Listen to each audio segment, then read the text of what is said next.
Bienvenue sur Fleur d'Avocat. Je suis Lila-Louise Maréchaux et dans ce podcast, je vais à la rencontre des avocats bien dans leur robe. Au passage, Fleur d'Avocat, c'est aussi une newsletter que j'envoie chaque dimanche matin. J'y raconte le développement de mes activités et j'y partage aussi de l'expertise, notamment en matière de communication et de marketing. Vous pouvez vous abonner depuis le site fleurdavocat.fr. Place à l'interview, je vous souhaite une bonne écoute. Bonjour Sadri Porlon. Bonjour. Merci d'être mon invité sur Fleur d'Avocat. Merci à vous de m'inviter sur Fleur d'Avocat. Racontez-moi Sadri, comment et pourquoi vous êtes devenu avocat ? Alors comment j'ai fait des études pour le devenir ? Si on peut résumer, je devais hésiter, ado, entre psychologue et avocat. Pourquoi psychologue et avocat ? C'est que j'étais convaincu qu'il fallait que je fasse quelque chose que j'aimais faire et que j'en fasse, j'avais une passion pour quelque chose et que j'en fasse mon métier ensuite. Donc en gros, j'avais été convaincu par mon père, mes parents en général, que si on faisait un métier par passion, on pouvait rigoler tous les jours en le faisant. Du coup, j'aimais écouter les gens et j'aimais débattre. Du coup, je me suis dit, écouter les gens, c'est psychologue. Débattre, ça peut être avocat. Et l'arbitrage a dû se faire de la façon suivante. Je me suis dit, à tous les coups, le psychologue ne peut pas être avocat, ça c'est certain, alors que l'avocat peut être fin psychologue avec ses clients. Donc l'arbitrage s'est fait à peu près comme ça. Puis j'avais une autre crainte, mais c'est un peu compliqué à expliquer, mais en gros, j'étais persuadé à l'époque, j'arriverais à me convaincre que tous mes clients, si j'étais psy, j'arriverais à les convaincre qu'ils sont pas complètement particuliers et que j'arriverais à m'en convaincre moi-même et à adopter une partie de leur attitude. Bon, bref, c'est pas complètement vrai. Je pense que c'est pas du tout, ça correspond pas à la réalité du métier de psychologue, mais en tout cas, je me suis dit, ce que je préfère faire, c'est débattre. Et en plus, pour être tout à fait précis, ce que je préfère faire, c'est avoir raison. Et donc, du coup, être payé pour avoir raison, je trouvais ça... Enfin, c'était un projet de vie extraordinaire. Mais vous n'êtes pas trompé, parce qu'effectivement, pour être bon avocat, il faut aussi être un psychologue. Oui, alors, m'en parlez pas. Non, j'ai des échanges quotidiens avec des clients, peut-être beaucoup trop longs d'ailleurs, il faudrait que je fasse un effort sur ça, qui montrent que ouais, il y a une vraie part de ça. Et pourtant, je fais une matière, donc on en reparlera, nouvelles technologies, propriété intellectuelle, un peu de droit des médias, qui appelle pas beaucoup normalement à la psychologie. C'est-à-dire que les gens viennent pas vous parler de divorce, viennent pas vous parler non plus d'un meurtre, du pénal. Donc normalement, on évacue ça. Ce sont des entrepreneurs, quelque chose d'assez carré, ils ont une œuvre, donc normalement, on ne devrait pas rentrer dans des considérations de psychologie. Eh ben pourtant, j'en ai tout le temps. J'en ai tout le temps, notamment au moment des négociations. Mon œuvre, c'est mon enfant, ce type de choses. Bon, bref, c'est du coup ils l'ont. Bon, bref. Qu'est-ce qu'on lâche dans les négos ? Oui, il faut convaincre les personnes de renoncer ou pas de renoncer. Moi, je les pousse pas à renoncer, mais en tout cas, ça montre qu'il y a de la psychologie. Et donc, pour revenir au cheminement, du coup, j'étais en Guadeloupe, donc j'ai vécu en banlieue parisienne quand j'étais petit. Je suis né. Je suis parti avec mes parents en Guadeloupe, j'ai fait jusqu'à l'équivalent de L3 en Guadeloupe. Je crois à peu près me rappeler, je dis à peu près, en fait, j'ai une mémoire assez intéressante, donc je suis à peu près sûr que ça s'est passé comme ça. Je devais faire un TD en droit commercial sur la contrefaçon.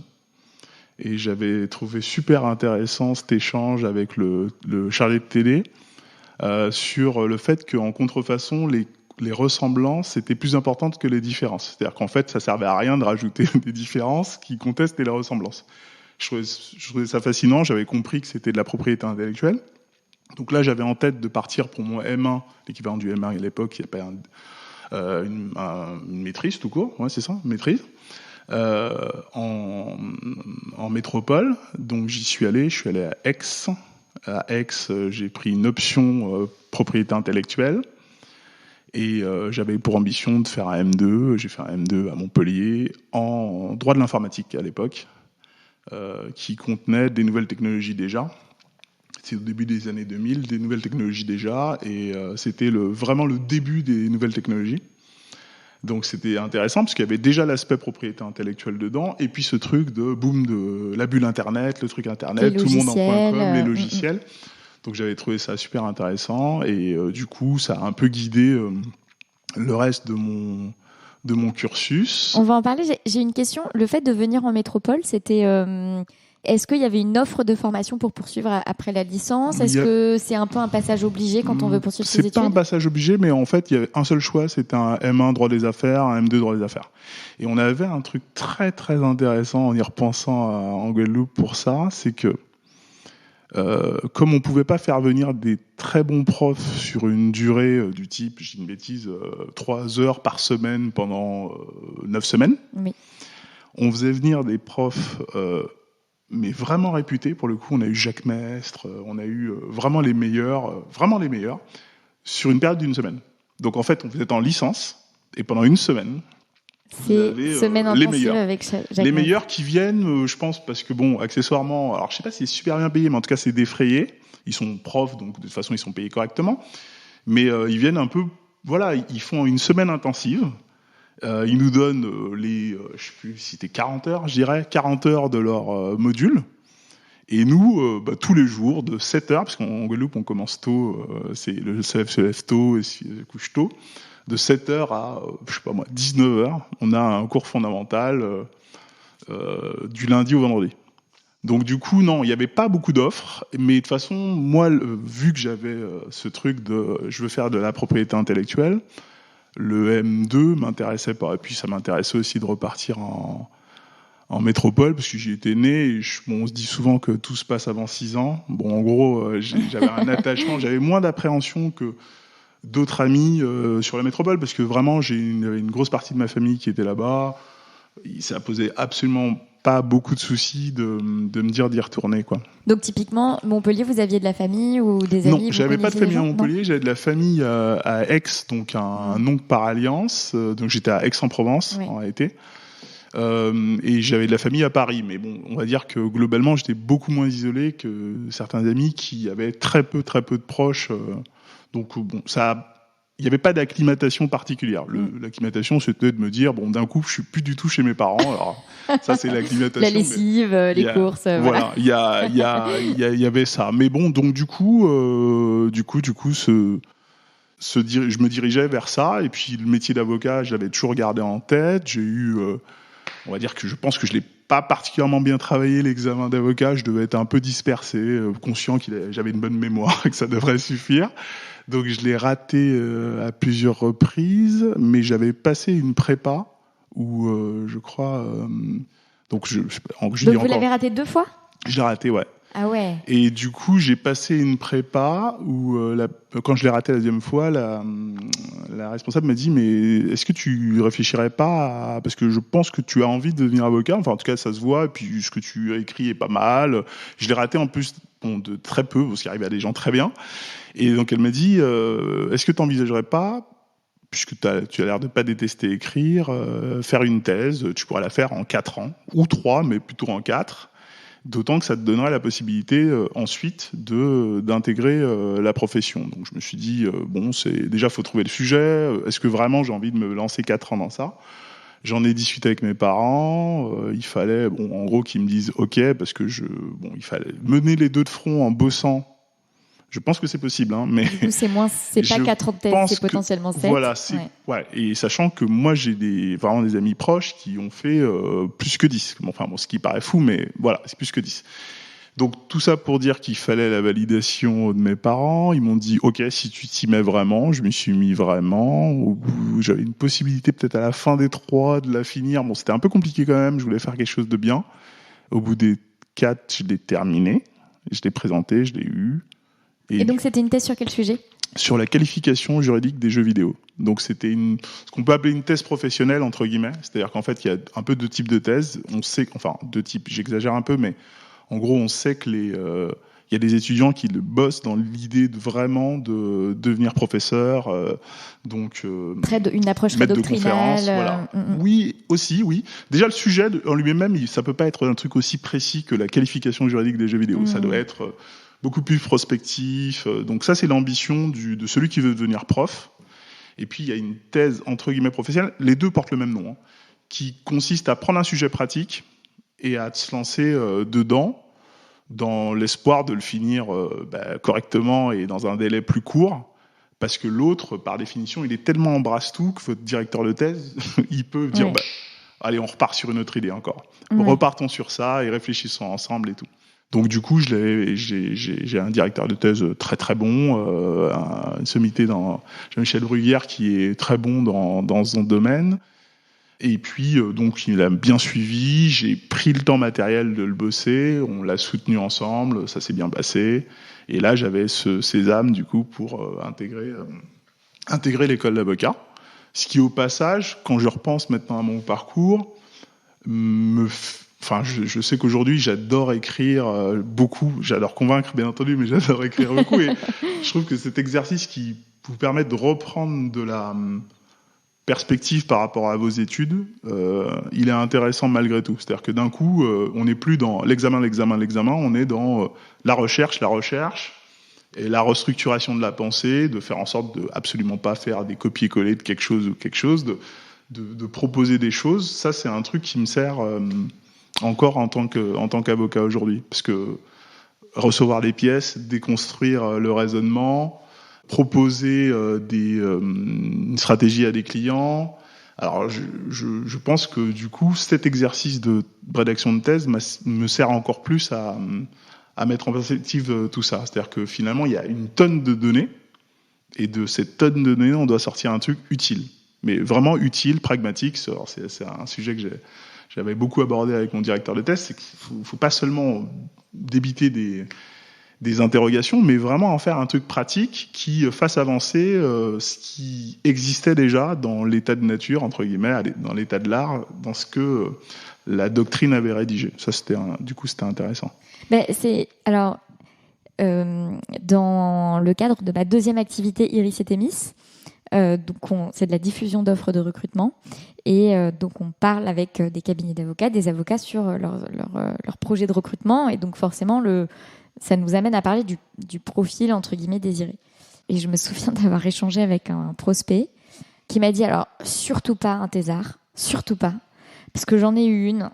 Mais alors, ça me débitait des pages et des pages de doctrine et de considération, mais c'était absolument pas applicable, c'était pas du tout pragmatique et tout. Et c'est vrai qu'il y a cette appréhension, ce préjugé, on va dire, que les thésards sont dans du droit, des kilomètres de droit, mais finalement, avant d'avoir une solution concrète et pragmatique, on peut attendre. Et c'est marrant parce que, je sais pas si c'est marrant, mais moi, je me dis au contraire, a priori, une personne qui a réussi à pondre une thèse, elle devrait pouvoir être un bon praticien derrière, parce que c'est quand même une capacité d'analyse et d'absorption de documentation dont il faut ressortir une matière pour un client qui est énorme.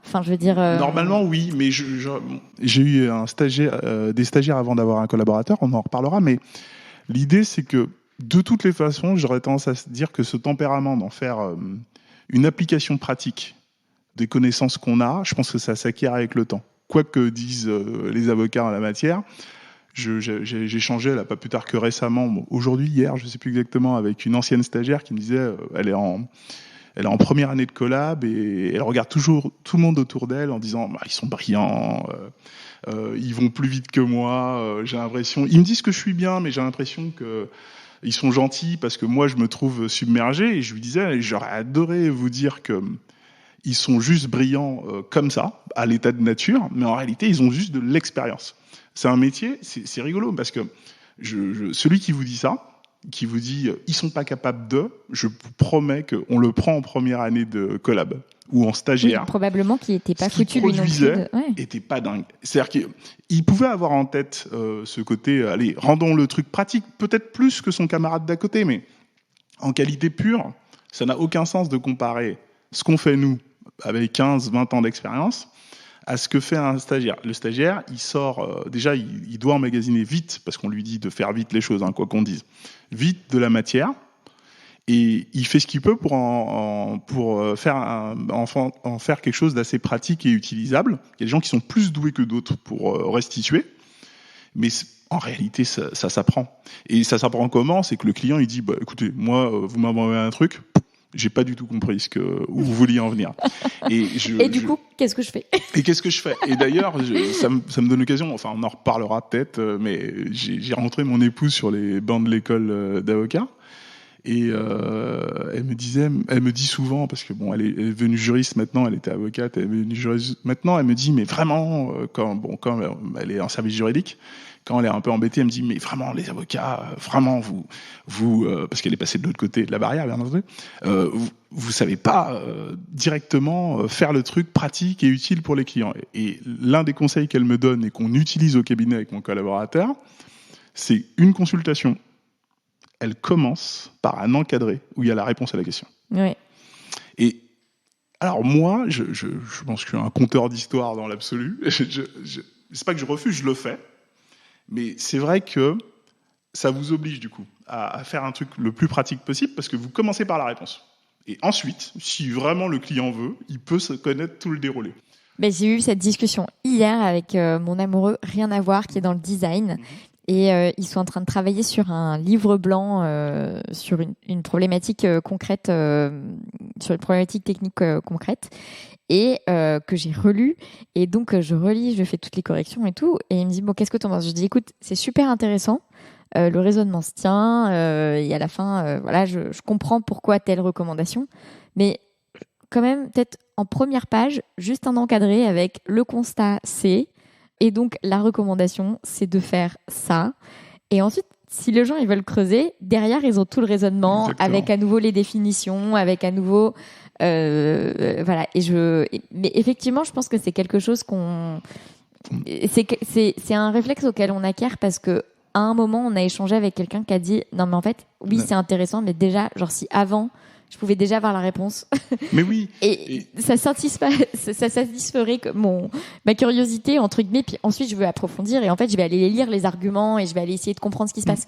Mais ouais. Et ce qui est rigolo, c'est que finalement, si vous creusez un peu, vous regardez, les stagiaires qui sont capables de faire ça souvent, ont fait plus de stages que les autres. C'est-à-dire qu'ils ont été plus souvent confrontés à quelqu'un qui les a relus et qui leur a dit, parce que finalement c'est bête et méchant, c'est la question juridique est posée, il faut une réponse la plus carrée possible. Faut pas, à qui j'en parlais récemment, je ne sais plus, mais en gros, moi, quand je vois des consultations, parce qu'il peut m'arriver de relire des consultations rédigées par d'autres, on va dire, je dis souvent le droit.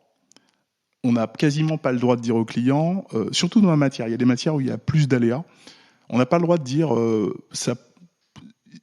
Il est possible que, ou on pourrait éventuellement. Je me rappelle dans l'un de mes premiers stages en tant qu'élève avocat, donc la fille de l'avocat en chef qui travaillait avec lui me disait, quand je lui ramenais, comme quoi c'est formateur, quand je lui ramenais quelque chose en lui disant je crois que, elle me disait mais du coup je ne comprends pas ce que vous me dites parce que je crois que ça n'existe pas, soit vous êtes sûr, soit vous n'êtes pas sûr. Elle était un peu et même chose, elle me disait il faut être précis ou on dit rien. Dans ce cas-là, on dit rien du tout, mais il faut être d'une précision folle. On n'a pas le droit, en fait, on nous sollicite, on nous paie cher pour ça, pour être d'une précision folle. C'est-à-dire que les gens viennent parce qu'ils veulent avoir une réponse juridique carrée. Il y a des matières qui s'y prêtent pas. Hein. Vous prenez le droit social, une réponse juridique carrée, souvent c'est une réponse écrite avec un aléa et un coup de téléphone qui, lui, n'est pas enregistré avec je pense que ça passe, ça va plutôt bien passer et tout. Mais, enfin, je caricature, hein, mais il y a des parties du droit social où il est tout à fait possible de répondre de façon basique, mais moi, je suis dans une matière, typiquement contrefaçon. J'ai une activité, on en reparlera peut-être, mais j'ai une activité aussi de prof. Je donne des cours en école d'ingénieur. C'est un plan qui m'avait été donné, que je fais depuis 10 ans, que j'ai gardé. Mais souvent, vous avez des élèves qui vous posent une question et qui imaginent des réponses par le biais du bon sens. En droit, par exemple, de type contrefaçon, la contrefaçon, si c'est pour une association, par exemple, c'est possible, on est d'accord. Souvent, on est d'accord, c'est la question qui pose. Ça passe si on utilise l'œuvre pour une association, ou ça passe si on ne gagne pas d'argent avec. Et en fait, je leur dis, mais là où la loi ne distingue pas, il n'y a pas lieu de distinguer. C'est-à-dire que finalement, tout ce que vous me dites, tous les prétextes que vous me donnez, comme ils n'existent pas dans l'état de nature, c'est une légende urbaine, vous avez entendu. Ou alors, si on utilise 4 secondes d'une chanson, ça passe. Je dis, non, ça passe pas.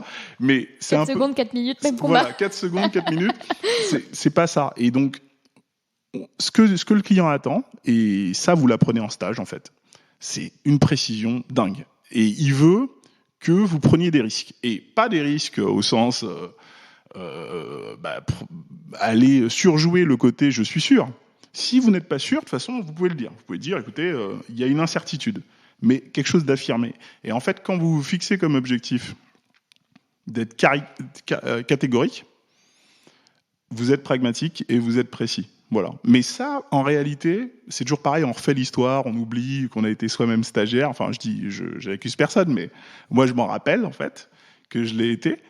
Et on pense que on n'a pas progressé dedans. Moi, je peux vous dire que j'ai progressé entre mes débuts dans la façon de rédiger et aujourd'hui.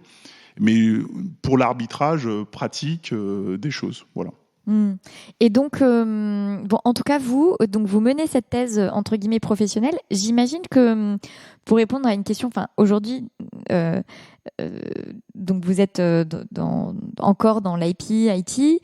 Vous avez fait cette thèse sur la qualification juridique des jeux vidéo. J'imagine que ça vous a amené à brasser beaucoup de textes de loi, de doctrine, de réflexion de ce point de vue-là. Mais j'imagine que ça vous a aussi amené à rencontrer pas mal de personnes dans l'écosystème des jeux vidéo, et que quand vous êtes devenu avocat, ça a dû vous être utile aussi d'un point de vue, je sais pas moi, contact. Oui et non, c'est-à-dire qu'en fait, finalement, c'est un écosystème assez petit.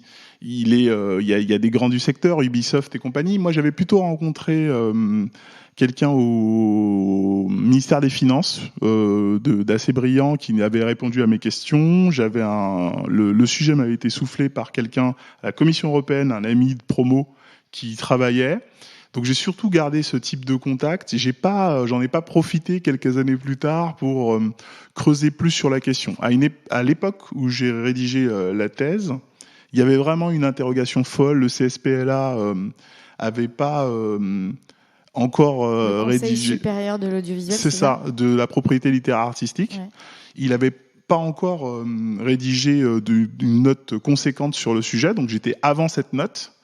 Et donc depuis, des choses se sont débloquées. Il y avait beaucoup de contentieux, de personnes qui travaillaient dans le secteur du jeu vidéo, sur le design justement, pas sur le logiciel, et qui militaient pour que l'aspect design de leur contribution soit pris en compte et ne soit pas considéré comme faisant partie consubstantielle d'une œuvre collective. Enfin bon, bref, ça devient assez technique, mais en gros l'idée c'est, j'ai pas plus creusé dans ce domaine-là parce que j'ai été amené dans le cadre de mes stages à brasser plus de considérations autour d'Internet qui devenait encore plus important. Ok. Donc en fait, vous terminez cette thèse, vous rejoignez l'école des avocats, et donc là, qu'est-ce que vous avez fait comme stage ? Alors j'ai fait un stage chez quelqu'un qui est devenu mon mentor, Gérald de Bigle, avec sa fille du coup, qui lui était spécialisé en audiovisuel. C'est l'un des avocats qui a accompagné la création de Canal+. Enfin, il a eu beaucoup il était beaucoup il accompagnait beaucoup de réalisateurs de films assez connus dans les années 70-80. Donc ça a été un stage, c'était mon stage en alternance, je l'ai trouvé super intéressant. C'est d'ailleurs quand je me suis installé chez lui que j'ai commencé. Donc, ce premier stage vraiment formateur avec sa fille et lui. J'ai beaucoup appris parce qu'il y a deux profils complètement différents. Elle très exigeante, lui très exigeant aussi, hein, mais beaucoup plus dans la décontraction. J'avais découvert, là je vous reçois, je suis pas en costume, mais j'ai découvert déjà à l'époque en propriété intellectuelle, on s'habillait déjà différemment des autres avocats. C'est-à-dire qu'on ressemblait à ses clients et que les clients étaient à la cool, mais voilà, si on mettait un pull, on était beaucoup plus décontractés que tous ces gens qui travaillent en corporate, qui sont très bien, hein, pas de problème, mais qui se disent, voilà, on était dans un état d'esprit différent. La matière en elle-même on gérait moins de choses graves et on était plus dans la légèreté. Et on pouvait prendre de la hauteur et se dire, non, on sauve pas la veuve et l'orphelin, ni quoi que ce soit. Mais on prend du plaisir à traiter une matière qu'on aime. Donc ça rejoignait ce côté, on peut travailler en rigolant, quoi. Voilà, donc premier stage chez Gérald de Bigle. Deuxième stage, j'ai dû le faire au Forum des droits sur l'Internet, qui n'existe plus actuellement. C'est une structure de médiation pour des personnes qui subissaient des problèmes sur Internet en général. Donc pas livrés, pas Et donc, c'était une structure qui était dirigée par Isabelle Pfack-Pirotin, qui a pris ensuite la direction de la CNIL. Et là aussi, des rencontres dingues, parce qu'en fait, je trouvais que c'était un peu une respiration, le PPI. C'est-à-dire que d'un coup, vous étiez à l'école d'avocat, mais on vous obligeait à aller en entreprise ou en structure ou en juridiction. C'est pas que ça comptait du coup pour du beurre, mais c'était l'occasion de voir, alors bon, finalement, si je deviens juriste, ce serait comment ? J'ai rencontré des juristes juste formidables, que je fréquente encore aujourd'hui, qui sont partout, une au Syntec, une au MEDEF, une autre dans une association, et on se voit encore, je donne des conférences pour elles dans ces différents organismes. Donc non, c'était super intéressant. Et mon dernier stage dans un plus petit cabinet en pays, plutôt pays classique, droit d'auteur, où là aussi ça s'était bien passé. Voilà, donc ça c'est mes trois stages, toujours petite structure. J'étais, pour être tout à fait honnête avec vous, moins attiré par les grandes, parce que je dirais que je suis quelqu'un qui écoute beaucoup, voire beaucoup trop parfois. Et j'aurais tendance à dire que j'ai pas besoin de vivre les choses pour considérer qu'il faut absolument que je les expérimente. Donc j'avais assez vite compris, puis c'était une époque, maintenant ça change, mais on va dire en 2007 ou 2006, j'avais assez vite compris que c'est vraiment les grosses structures, ça allait pas être mon truc, que travailler vraiment jusqu'à pas d'heure, pas connaître du tout son emploi du temps du jour, c'était pas que ça, hein, mais on va dire que à l'époque, en tout cas, la règle c'était vous avez un anglais parfait, vous allez en grosse structure et vous travaillez beaucoup. Ça me dérangeait pas de travailler beaucoup, mais il y avait un côté, c'est vraiment beaucoup trop. Et c'est vraiment beaucoup trop. C'est vraiment, c'était phénoménal. Et moi, j'avais des amis qui étaient en énorme structure que je citerai pas. Quand ils ont passé le CAPA, entre les épreuves, ils retournaient au cabinet. Ils retournaient au cabinet pour faire. J'ai des amis qui faisaient 24 heures de présence dans les cabinets. Ils étaient stagiaires. Ils se douchaient là-bas. Donc, je ne sais pas si c'est encore d'actualité, ça, sauf dans quelques équipes, dans certains cabinets, dans des moments de pic d'activité particuliers, mais je pense que c'est... C'est une autre époque, je pense. Ça l'est plus trop, et puis je pense qu'il y a vraiment une bascule en ce moment. Moi, j'ai tendance à dire qu'il a fallu que toute la génération de mes amis se mettent à embaucher pour que d'un coup, ça devienne très très compliqué d'embaucher des collaborateurs. C'est vraiment terrible. Aujourd'hui, je discute avec des gens, donc des amis, qui me parlent du fait qu'ils ont un volume d'affaires qui pourrait leur permettre d'embaucher 2 collaborateurs, mais qu'ils ne trouvent pas. Faut nous les envoyer chez Eris et Thémis. Je pense que je vous les ai pas envoyés directement, mais je pense que vous avez déjà réglé quelques petits problèmes pour des amis. Donc non, mais ce que je veux dire par là, c'est que il y avait une bascule, mais c'était quand je repense aux discussions que j'avais, les seules interrogations que j'avais avec des amis, c'était structure anglo-saxonne ou pas. Mais travailler beaucoup, ça posait de problèmes à très très peu de personnes. C'est-à-dire vraiment, c'était la règle du jeu. On y allait. Parfois, on se faisait maltraiter peut-être, mais il paraît que c'était comme ça qu'on apprenait aussi. Il y avait vraiment un côté, mais ça le reste toujours un peu. Mais vraiment, à cette période-là, personne ne se plaignait trop. Il fallait vraiment recevoir, un code sur la figure pour dire que c'était inadmissible. Mais sinon, les gens prenaient ça avec philosophie. Aujourd'hui, je pense que les mêmes choses n'arriveraient pas. C'est un peu comme si on avait décalé un petit peu le truc. Voilà, je pense que... Je pense que c'est vraiment lié... Enfin, moi, je dis souvent aux jeunes, je leur dis, oui, ça change, les aspirations changent et tout, mais le pragmatisme, et c'est peut-être cynique, fait que, personnellement, je pense qu'il suffirait d'une nouvelle crise et d'un rapport de force en termes de recrutement qui s'inverse avec les cabinets qui recrutent moins, qui diminuent leur activité parce que crise. Mince, j'ai oublié de me mettre en mode avion. Pour que, très concrètement... ça change. Ça change. Et donc, c'est pour ça que à la fois, j'ai envie de dire, mine de rien, je pense que ça fait progresser la profession d'avocat et que ça fait progresser dans le bon sens parce que le fait que les jeunes disent, moi, je veux plus ça, ça fait on réfléchit différemment à son organisation dans la structure pour pouvoir recruter.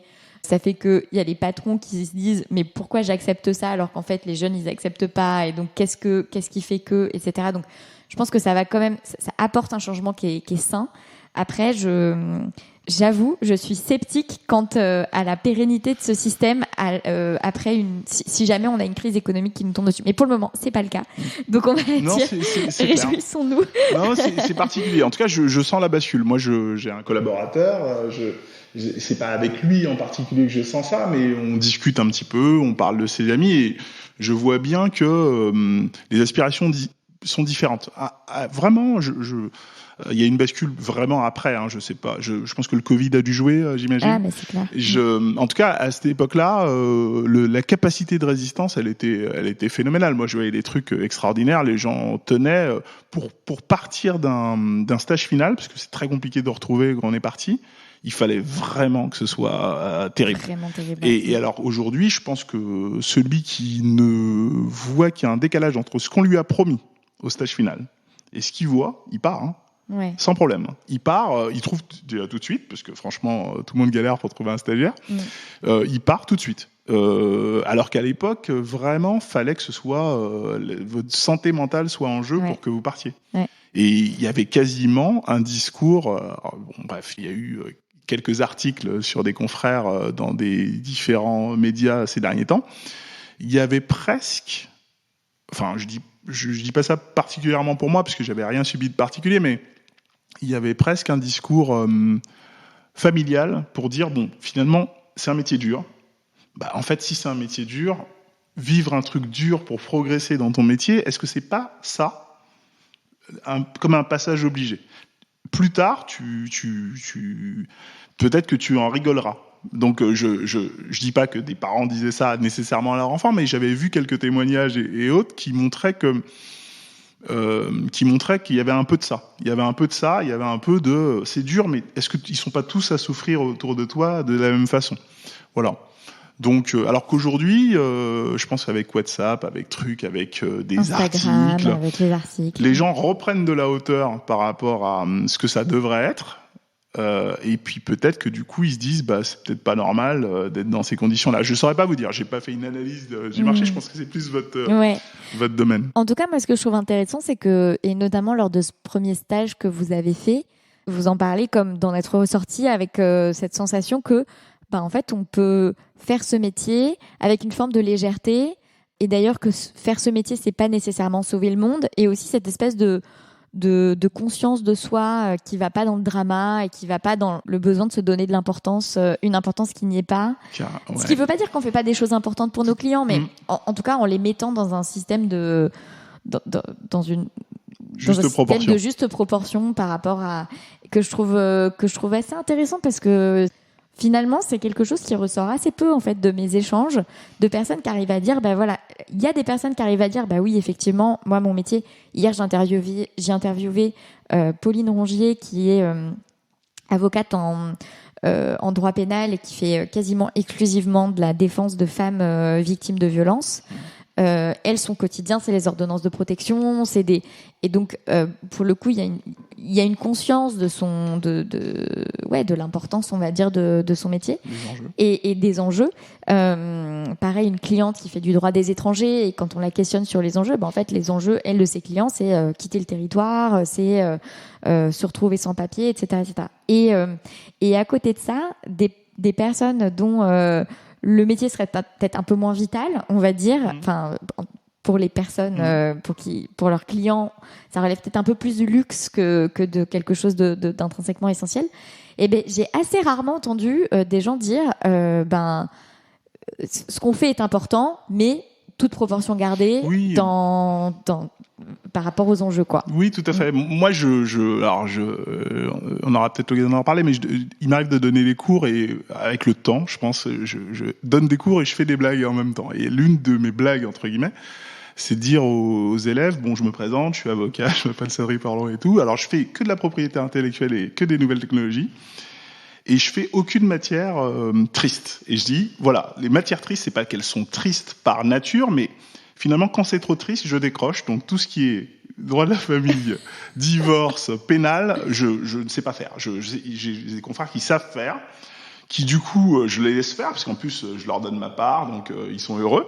Mais je ne sais pas faire. Et en fait, en réalité, je leur dis parfois, pour le pénal seulement, mais je le pense pas, ce que je vais vous dire, je leur dis parfois pour le pénal, Mais je leur dis, en plus, j'ai un problème, c'est que je veux tellement avoir raison que je pense que je serais capable de dire n'importe quoi. Et donc, du coup, vaut mieux pas que je me frotte à ce type de matière, parce qu'en fait, on m'attendrait à la sortie de l'audience pour me mettre dans un coffre directement, et donc je préfère ne pas y toucher. Et en réalité, non. Je trouve que pour le peu que je fais en matière propriété intellectuelle, quand je dis pour le peu que je fais, il y a des implications pour tout le monde, il y a de l'argent en jeu et tout. Même dans ce cadre-là, j'arrive à avoir des échanges ultra marqués au niveau de la décision de justice. Je vois bien que les gens sont touchés. Au niveau de la négociation, je vois bien qu'ils sont touchés. Je me dis, mais qu'est-ce que ce serait si c'était des matières à fort enjeu ? Je pense que je suis pas sûr, très honnêtement. Je pense qu'il faut avoir des qualités pas supérieures, mais que j'ai pas en réalité. Je pourrais pas et interagir avec des personnes tous les jours sur leurs problèmes, avec une volonté pour eux d'en parler. Et être complètement bien dans ma matière. Je pense que donc votre podcast, c'est est-ce que vous êtes bien dans votre robe et autres. Je pense qu'en réalité, moi, je pense que je suis bien dans ma robe, dans ma façon d'exercer ce métier. C'est-à-dire qu'en réalité, vous me donnez une autre matière, tout aussi rémunératrice, mais que j'aime pas. Je suis pas sûr de faire votre podcast en disant oui, j'aime. Qui compte pour moi, c'est être avocat. Je suis absolument pas sûr de ça. Donc, l'une des choses dont je suis le plus fier finalement au bout d'un certain temps, c'est juste d'avoir cette hyper spécialisation et finalement une façon d'exercer mon métier que je souhaite, quoi, uniquement. C'est-à-dire que finalement, j'ai des échanges avec des confrères très souvent sur alors du coup ça va, comment ça se passe ton activité? Alors je dis je suis débordé. Alors c'est vrai que je suis débordé, mais bon, j'essaye de pas trop l'être parce que je veux garder du temps pour moi. Et ils me disent mais c'est une bonne nouvelle du coup. Et on est dans un métier où en fait on dit aux gens je suis débordé, sous-entendu je suis débordé, mais pas pour se la péter, juste pour dire c'est compliqué en ce moment. Et en fait la réponse c'est super. Alors que très honnêtement, avec mon collaborateur, ce qu'on se dit souvent, c'est quasiment gardons-nous. Alors, on ne dit pas gardons-nous du temps. Mais en gros, on sait très bien que si on se charge à 100% sur une semaine, puisqu'il y aura de toutes les façons d'autres demandes que celles qu'on doit gérer, ça va devenir inconfortable. Et moi, ce que je souhaite, c'est pas d'être inconfortable. Je pense qu'en réalité, je n'aime ce métier uniquement parce que il y a une histoire de zone de confort, que parce que j'arrive à gérer le flux entrant et à le faire d'une façon que j'aime. Vous me donnez, je sais pas moi, 50% de clients de plus, la même configuration, c'est-à-dire moi et mon collaborateur et un stagiaire, je pense que je pense que je n'aimerais pas longtemps en tout cas. L'avantage c'est que l'histoire a montré que je sais m'adapter, c'est-à-dire qu'en réalité si vous avez plus de flux entrants, c'est que vous avez plus d'argent et que sauf à ce que votre objectif de vie soit d'être le plus riche du cimetière, normalement, vous devriez pouvoir vous adapter. Et moi, c'est encore un autre débat que j'ai souvent avec des confrères, j'ai un autre truc, c'est on se compare souvent entre hommes, pas tout le temps entre hommes et femmes, sur combien de collaborateurs tu as, et puis en fait, c'est le nombre de collaborateurs qui détermine quasiment si c'est une réussite ou pas. Si c'est une réussite ou pas. Moi, j'ai dans mon domaine, alors un peu moins mon domaine, parce qu'on fait beaucoup d'e-réputation dans le cabinet, donc droit de la presse, appliqué à Internet, des personnes qui sur Twitter se lâchent et sur Google My Business et compagnie. Et dans mon domaine d'activité, comme mon mentor au début, quand j'ai été élève avocat et que j'ai fait un stage, c'était des petites structures. Donc moi, j'ai absolument pas de problème à voir des gens cartonner, tout en étant petit. C'est consubstantiel quasiment de ma matière. Il y a des confrères, que ce soit Richard Malka, en droit de la presse, ou d'autres, qui ont des structures, mais d'une rentabilité que je devine folle parce qu'ils ont des clients extraordinaires. Ils sont 2, 3. Et je pense pas que leur objectif de vie soit d'être à 50. Et pourtant, je pense que leurs clients, qui sont là depuis 30 ans, sont ultra satisfaits de leur travail. Eh ben ça, c'est sûr que si on devait mesurer la réussite d'un cabinet à son nombre de collaborateurs, je suis pas sûre qu'on s'en sortirait. C'est sûr que c'est sûr que a priori, s'il y a beaucoup de collaborateurs, c'est qu'il y a beaucoup d'activités et donc que c'est une activité qui se développe bien. Après, moi, j'ai été dans une équipe où franchement, on était trop par rapport au au flux de dossiers qu'il y avait.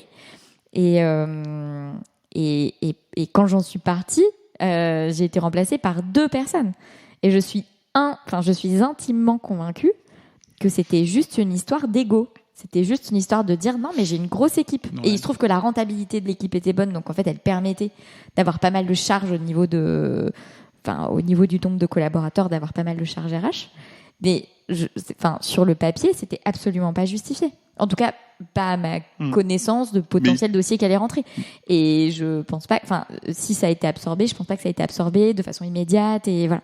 Et donc, c'est certain qu'il y a des personnes dans cette profession qui confondent, mais pas que dans cette profession, hein. Je pense que c'est la même chose dans l'écosystème des startups où il y a cette espèce de mythe à la levée, donc combien t'as levé, ça devient, voilà. Et puis ensuite, du coup, derrière, au nombre d'embauches qu'il y a eu en 6 mois, etc., comme si c'était un critère déterminant de réussite d'une entreprise, alors que ça peut être aussi une croissance pérenne. Après, ça peut être, moi je dis ça et en même temps je veux prêcher, moi c'est ma façon de voir les choses, c'est-à-dire que finalement, il y a une question de tempérament. J'ai des amis très proches qui me disent, en gros, qui sont toujours dans le coup d'après. C'est-à-dire qu'en fait, leur raisonnement, c'est de dire, ok, j'ai besoin de 2 collabs, mais comme je chasse des clients en permanence, il faut que je me dise que le 3e est nécessaire.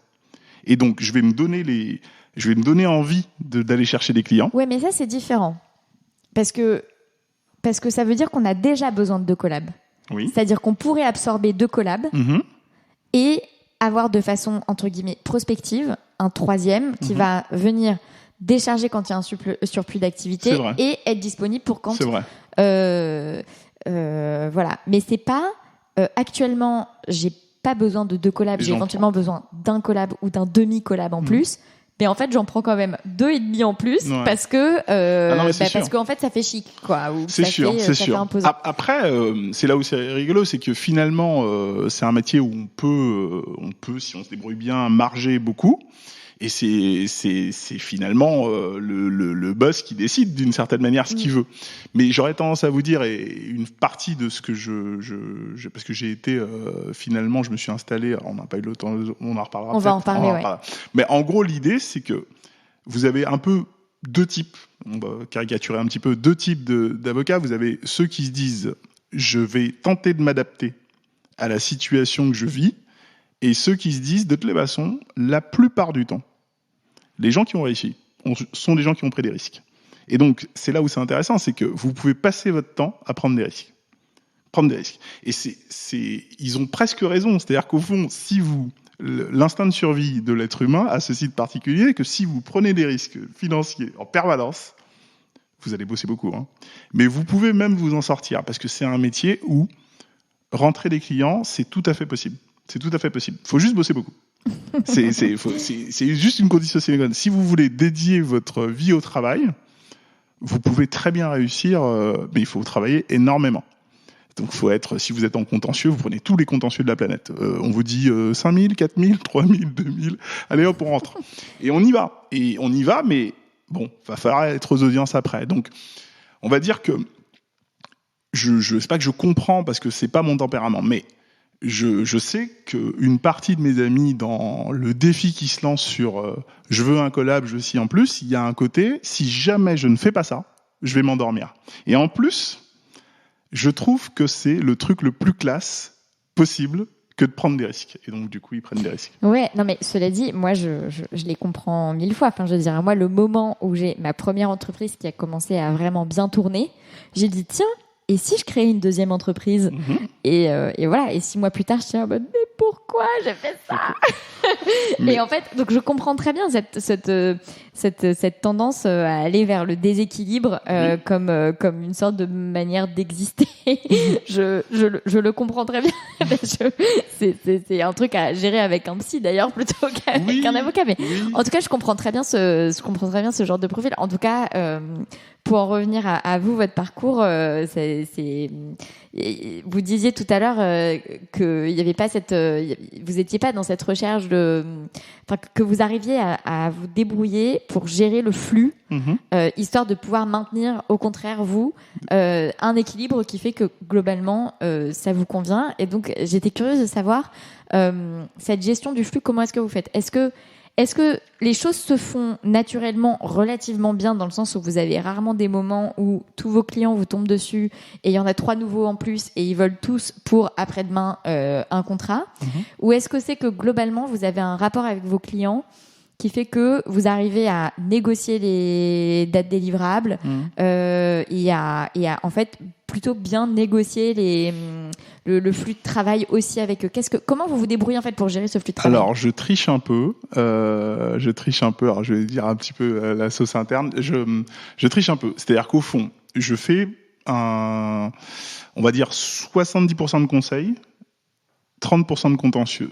Si vous faites 100% de contentieux, ce que vous dites, être harcelé par des clients, qui appellent tout le temps et tout, c'est votre quotidien. C'est-à-dire que finalement, vous ne pouvez pas devancer qui va vous appeler. Est-ce que c'est le client? Est-ce que c'est le confrère?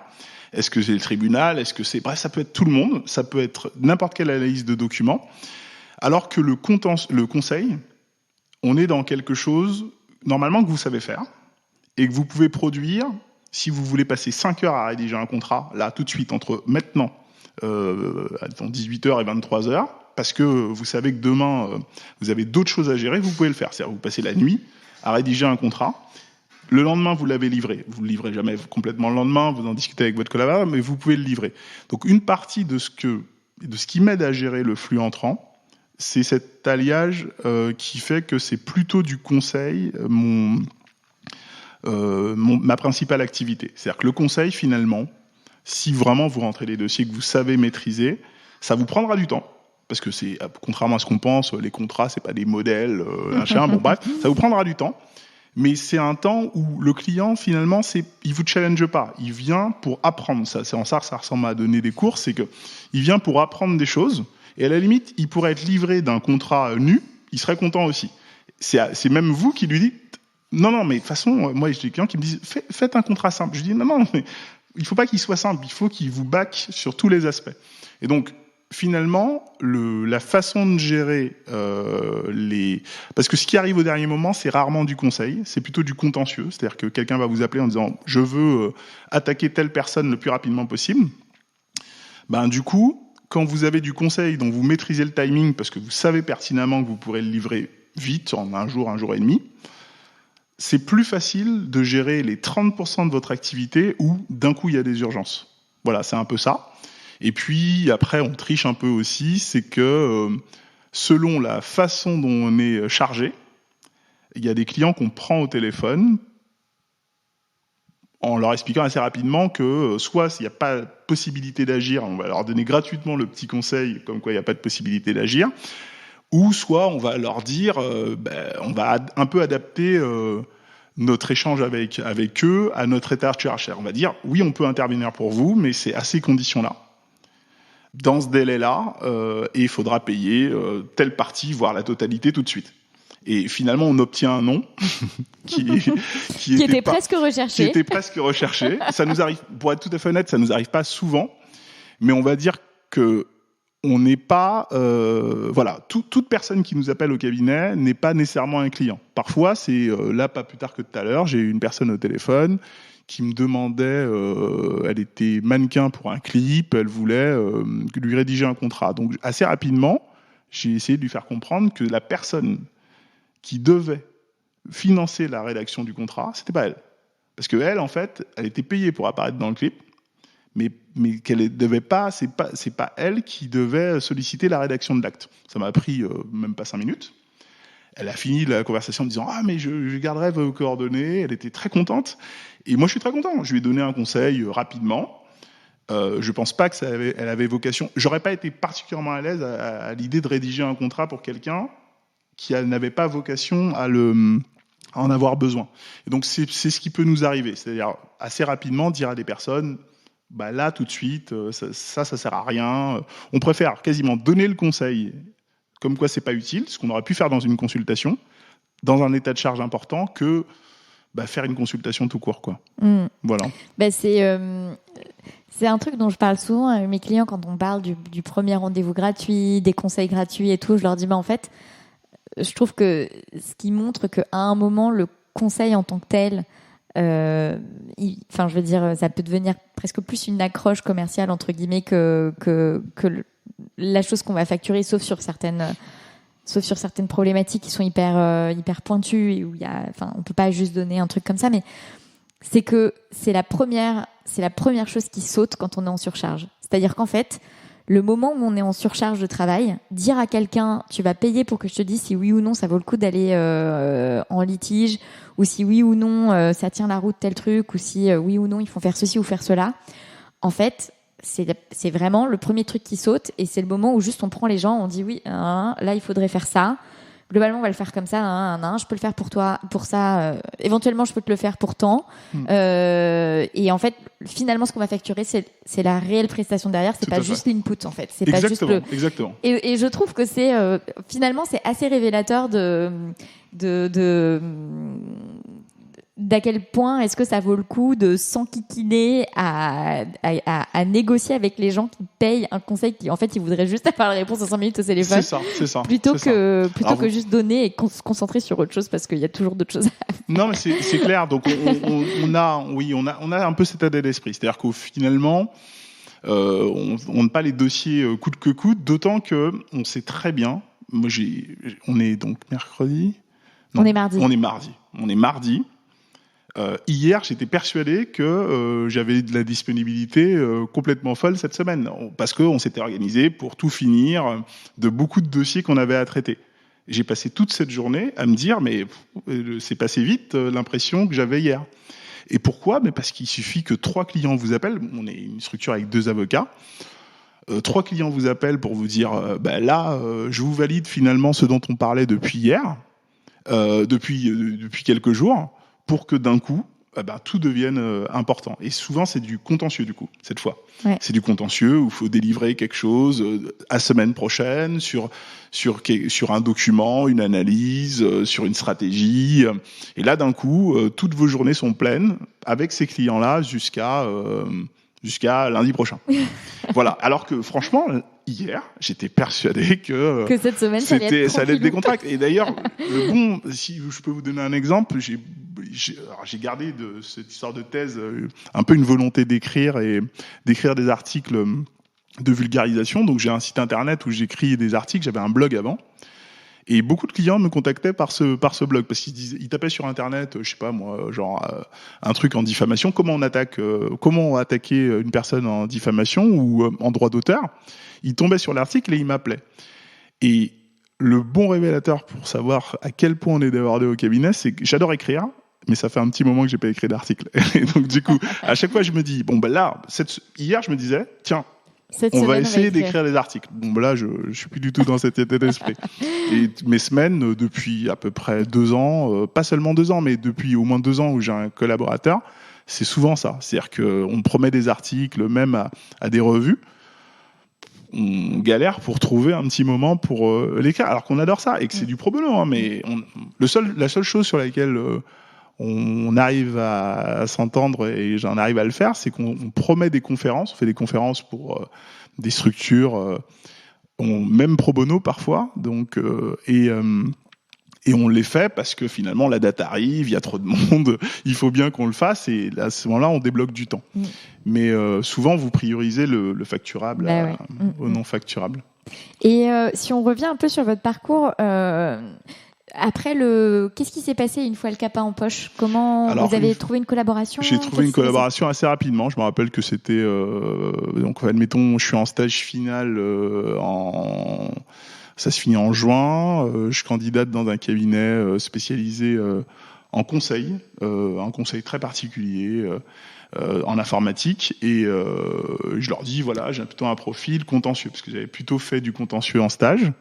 Et ils me promettent une embauche en mai pour un stage qui finit en juin par ailleurs, et une embauche pour octobre. Et du coup, j'intègre ce cabinet en octobre, après la prestation de C'était serment. une candidature spontanée ? C'était une candidature spontanée. Parce que vous aviez identifié ce cabinet par rapport à sa niche d'activité ?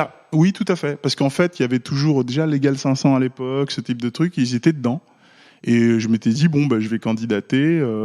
Et puis, je pense que c'est exactement ce qu'ils m'ont dit à l'époque.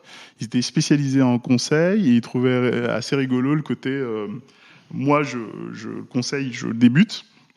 Mais j'adore le contentieux. Ils avaient ils avaient à gérer du contentieux, mais qu'ils externalisaient. Et ils m'ont dit, j'étais junior, hein. Bon, vous allez le faire, alors, du coup. Et j'ai trouvé ça intéressant. Et rétrospectivement, je sais que j'aurais pas fait ce cabinet-là. Je sais pas si je me serais installé si tôt. Je me suis installé au bout de 2 ans. Je sais pas si je me serais installé si tôt. Parce que ils m'ont donné un peu carte blanche sur le côté, du coup, vous dites que c'est votre truc, c'est le moment de le prouver. Ouais, ils vous ont laissé une marge de liberté, d'autonomie intéressante, quoi. C'est ça. Et donc, ce cabinet, vous y restez 2 ans. 2 ans. Et vous y faites, comme vous dites, donc du contentieux. Ça s'est effectivement développé ? Ça s'est effectivement développé. En fait, c'est naturel parce que vous pouvez pas faire du conseil sur des gens qui... Quand les gens viennent vous voir pour du conseil, c'est parce que c'est l'antichambre du contentieux. C'est soit qu'ils veulent devancer un problème, ce qui est très bien, mais en France, on n'aime pas trop devancer les problèmes. On pose des questions souvent qui sont des questions quasiment pré-contentieuses d'une problématique. Et quand le contentieux arrivait, ils avaient tendance à l'externaliser. Du coup, j'arrivais un peu, entre guillemets, pour tenter de leur expliquer, pas vraiment de leur expliquer, mais interagir avec eux et internaliser cette problématique. Et qu'est-ce qui fait que vous vous êtes installé si vite ? En fait, c'est un concours de circonstances, c'est-à-dire qu'au fond, j'étais très bien dans ce cabinet. Il y a eu une nouvelle arrivée, un changement pas d'équipe complètement, mais une nouvelle arrivée qui a fait que, je pense que je m'entendais moins bien avec les nouveaux arrivants. Et puis, du coup, chemin faisant, on s'est à peu près rendu compte que ce qui était ma liberté, en fait, était devenu un peu le problème. J'étais très bien libre à gérer ces problématiques-là. Mais on va dire que ça a fini par générer des crispations, un peu comme si on avait créé un monstre en fait. Et donc du coup, on s'est décidé, j'allais dire d'un commun accord, mais pas complètement, à arrêter là parce que ça fonctionnait plus, Et donc du coup, je suis parti. Et c'était l'occasion après de s'installer parce que c'était tôt, 2 ans. Très honnêtement, à une autre époque, peut-être que 2 ans maintenant, ça paraît super, ça paraît top. Mais à l'époque, en tout cas, j'avais quelques amis qui s'étaient installés plus tôt, dont un ami au bout de 3 semaines, et un autre qui avait une clientèle, pas mal et qui s'était installé tout de suite. Vraiment, il avait une proposition. Super de collab, il avait dit non, il avait vraiment, ça c'est des opportunités, j'appelle ça des clients magiques, c'est-à-dire qu'il avait un client qu'il avait développé en étant en PPI chez lui, et il lui donnait l'opportunité de s'installer tout de suite, donc j'avais deux à part moi, dans les gens que je fréquentais, il y avait juste 2 personnes qui avaient 3 semaines et l'autre directement l'installation, donc c'était un peu nouveau, mais toute la liberté qu'on m'avait donnée dans la collab, c'était pour moi le moyen de voir si je pouvais gérer le client. On me laissait gérer le client directement. C'est-à-dire ça arrive peu en grande structure. Il y avait une problématique, j'avais le client au téléphone. Et donc du coup, c'était très intéressant parce que je me disais, mais alors si c'est moi qui dois le faire, pour moi, est-ce que je saurais le faire ? La réponse, je pense que c'est oui. Parce que du coup, j'avais quelques compliments de clients. C'est un peu, d'ailleurs... Oui, des choses qui donnent confiance en soi. Des choses qui disent, en tout cas, en situation, qu'est-ce qui me manquerait pour le faire moi-même ? Il me manquait plein de choses. Très honnêtement, 2 ans, c'est tôt. Mais qu'est-ce qui me manquerait pour le faire moi-même ? Des choses, sûrement, de l'expérience. Mais en tout cas, en gestion pure de clients, ça pourrait se faire. Et ça s'est fait. Et ça s'est fait. Ce fameux client ou ces fameux clients pour le premier cabinet que vous gériez finalement avec beaucoup d'autonomie, vous ont suivi ? Non, parce que du coup, c'est particulier, mais ça se fait pas, tout simplement, d'envisager de partir. Et puis ils venaient pour un peu la marque en fait. Donc je pense qu'ils étaient juste trop gros pour envisager de partir avec qui que ce soit. Donc la question se posait pas frontalement. Je pense qu'il y avait presque un risque, presque déontologique, à envisager de dire salut, mais par contre je pars avec eux. Mais pour être tout à fait honnête avec vous, en tout cas, j'avais de très très bons rapports avec certains. Et une des crispations, c'était ça. Quand je lui dis une partie de créer un monstre, c'est que on vous donne de la liberté. La contrepartie de la liberté, c'est on vous donne de la liberté. La contrepartie de la liberté, c'est c'est que parfois, en fait, vous êtes peut-être un peu plus libre que ce que les personnes avaient envisagé. Et donc, ça peut être une source de crispation, ce que je comprends tout à fait d'ailleurs. Hein. C'est-à-dire que finalement, mais voilà, moi, ça m'a donné en tout cas l'envie de repartir avec mes clients. Et j'avais eu une opportunité. Alors c'est comme ça, il y avait vraiment des concours de circonstances. Un peu avant de partir de cette collab, peut-être 3 mois avant, j'avais eu une opportunité pour donner des cours. Et je trouvais ça déjà très intéressant d'en donner. Et c'était en école de commerce et en école d'ingé. Et j'avais dit oui. Donc, quelques temps dans ma collab, je partais donner des cours. Et j'étais, on va dire, correctement payé dans ma collab, mais c'était pas phénoménal. Et cette opportunité, quand je me suis installé, cette opportunité de cours, j'en ai donné beaucoup plus. Et assez rapidement, les cours, c'était à peu près ce que je gagnais en collab, mais sur un temps beaucoup plus resserré. Ouais. Donc, du coup, j'avais en m'installant, en fait, j'avais ce côté... je travaille moins, je gagne autant, et du coup, ça laisse du temps derrière pour rédiger des cours déjà, parce qu'il fallait les rédiger. Mais c'était assez rigolo parce que je me dis, oui, j'avais un peu un client magique, ce fameux client magique. J'ai un client magique, c'était cette école de commerce. Et donc du coup, je me présentais devant des personnes, je présentais un cours structuré. Donc j'étais plus dans l'oralité, donc j'interagissais devant ces personnes. C'était super intéressant et c'était rémunérateur. Donc aujourd'hui, j'en donne toujours en plus, hein, mais je sais que ça m'a aidé en tout cas à me dire finalement tu rentres quelques clients plus les cours. Tu pourras en vivre très bien. Et en plus, l'exercice me plaisait. Moi, franchement, tellement que vous continuez encore aujourd'hui. Tellement que je continue. Et d'ailleurs, c'est rigolo parce que j'ai des échanges avec des amis qui savent que je suis passionné par le fait de donner des cours et qui me disent toujours, mais tu les donnes toujours. Et je dis, oui, mais parce que j'aime ça. Mais oui, mais si c'est pas rentable, je dis, mais ça n'a rien à voir. En réalité, j'aime le faire. Je trouve ça super. Et c'est ça qui est rigolo, c'est que on est dans une profession où on aime bien pas cataloguer les personnes, mais dire, mais si t'es avocat, le truc doit te suffire. Moi, en réalité, je suis avocat, je donne des cours, donc je considère pas que je considère que les deux m'intéressent. Et puis voilà. Et par ailleurs, j'écris des articles, et par ailleurs, j'ai d'autres passions. Je trouve que, en réalité, c'est se limiter que de dire, on ne peut faire qu'une seule chose. Si on a envie de faire une seule chose, on en fait une. Si on a envie d'en faire plein, on en fait plein. Et qu'est-ce qui vous plaît autant dans l'enseignement ? Alors, j'aime bien les échanges. Aujourd'hui, je le fais pour moi parce que je trouve que c'est sympa. J'aime bien prendre la parole. J'aime bien répondre à des questions. En réalité... En plus, c'est même pas, j'allais dire, parce qu'il y a des avocats qui continuent à enseigner parce que c'est un biais de recrutement... C'est-à-dire que, ils le font clairement pas pour la rémunération du cours. Ils le font parce que c'est un moment où ça leur permet d'être en contact avec leurs stagiaires de l'été prochain et de faire rayonner aussi leur marque d'employeur. Oui. Et donc, il y a ça. Et en fait, vous, c'est même pas le cas parce que vous donnez des cours auprès de publics d'ingénieurs qui vont a priori pas rejoindre votre cabinet comme stagiaire ou comme... Oui, alors, vous dites a priori, c'est rigolo, je peux vous raconter une anecdote sur ça. Je reçois, j'ai des stagiaires depuis un petit moment déjà. Je reçois une stagiaire, maintenant elle est à l'école d'avocat, donc on va dire il y a 3 ans. Et elle me dit, c'était son M1, je crois, à ce moment-là. Elle me dit, elle insiste beaucoup pour que je la prenne en stage. Donc je lui dis, écoutez, on peut essayer un stage l'été. Je la reçois ici. Ça se passe bien. Je lui dis, écoutez, on va commencer un stage cet été.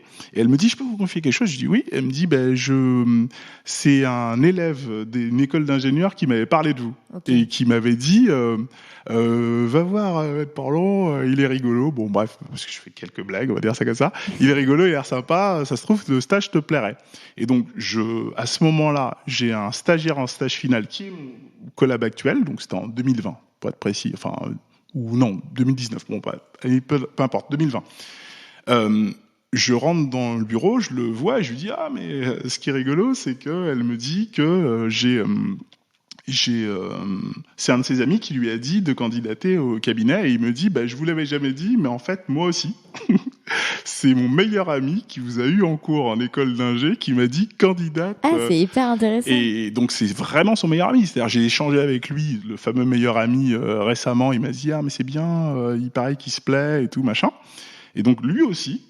Bon, alors combien sont-ils en tout? Je ne saurais pas vous dire, mais lui aussi était par ce biais. Que ça fait deux, dont mon collaborateur. Donc c'est rigolo, mais je le fais pas pour ça. Ouais. Je le fais parce que l'exercice me plaît, parce que ça vous fait une bouffée d'oxygène dans ce métier. Sinon, quand vous faites du conseil, votre journée, elle est au téléphone ou à rédiger des choses derrière un ordinateur. Là, vous allez ailleurs, vous discutez avec des gens, les questions ne sont pas prévues. Et je trouve que donner des réponses à des personnes qui sont béotiens en droit, je trouve ça super intéressant. Super intéressant. J'aime bien l'exercice, quoi, tout simplement. Et donc, du coup, et accessoirement, je donne beaucoup plus de cours en école d'ingé aujourd'hui qu'avant. Il y a aussi un intérêt pratique, c'est que les ingénieurs, par exemple en cybersécurité, quand vous êtes en nouvelle technologie, ils vous apprennent des choses. C'est-à-dire que vous leur dites factuellement, le droit vous oblige, quand vous avez une faille de sécurité, à déclarer à la CNIL la faille de sécurité. Et l'ingénieur, il vous dit, OK, bon, enfin, quelle faille? Parce que moi, des failles, j'en ai tout le temps. Donc, quelle est la faille que je déclare? Parce que moi, je vais déclarer tous les jours dans ces cas-là. Et donc, vous lui dites, très bien. Regardons les failles. Les failles, là où la loi ne distingue pas, il n'y a pas lieu de distinguer. Vous, on vous dit de signaler les failles majeures. Il me dit, oui, mais alors, majeur, c'est quoi? Et donc, moi, de lui dire, je vous le dirais comme pour un client, la loi ne vous dit pas ce qu'il faut déclarer ou pas. Ne prenez pas le risque de décider tout seul ce qui est majeur ou ce qui ne l'est pas. Dites à la CNIL assez régulièrement ce que vous pensez être majeur ou pas. Et je pense qu'à un moment, à force de recevoir des messages de votre part, la CNIL finira par vous dire vous y allez trop, je préfère vous dire de vous détendre. Mais vous ne pouvez pas présupposer, tout seul comme un grand, que c'est pas majeur. Parce que malheureusement, si elle débarque et elle vous dit pourquoi vous n'avez pas signalé, vous ne pourrez pas vous en sortir en disant mon arbitrage était celui qui valait. Voilà.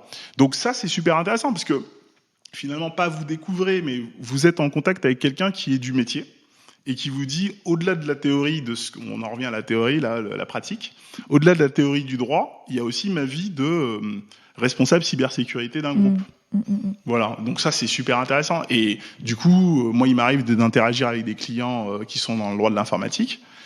Et dans le droit d'informatique, dans l'informatique, et j'ai le vocabulaire de quelqu'un qui serait un peu ingénieur, il le remarque, et il me demande, vous savez coder? Je dis pas du tout, mais je leur dis pas comment je sais tout ça, mais ils se disent, ok, il a notre vocabulaire. Et pour en revenir à votre développement, donc vous dites, un peu avant de quitter votre collaboration, vous aviez commencé à donner des cours, ce qui vous a un peu... aussi, vous vous êtes dit, en fait, c'est un client... ça correspondait à un moment où avec le cabinet, ça se tendait et donc vous vous installez. Au début, il y a ces cours qui, du coup, permettent au cabinet de démarrer. Et ensuite, l'activité plus de conseil, les clients plus pour la vie d'avocat stricto sensu, on va dire. Comment est-ce qu'ils sont venus? Par les articles, justement. Je vous parlais des articles. Par les articles, j'ai créé un blog. Il y a beaucoup de personnes qui m'ont appelé par ce biais-là. Alors, donc, vous avez créé un blog à ce moment-là, où vous parliez de problématiques en matière de... Exactement. Je donnais des articles de vulgarisation en matière de droit d'auteur, de droit de l'informatique, de diffamation, injures et autres, donc Internet. Et par ce biais-là, des personnes m'appelaient. Et aussi, par le biais du réseau, j'avais, parce que différents PPI, j'avais des personnes qui m'appelaient également. Donc, c'était un peu le bouche à oreille, mais pas qui vient comme ça dans l'absolu, parce qu'en fait, le bouche à oreille, ça peut être tout. Mais c'était un bouche à oreille un peu ciblé. Je crée des contenus.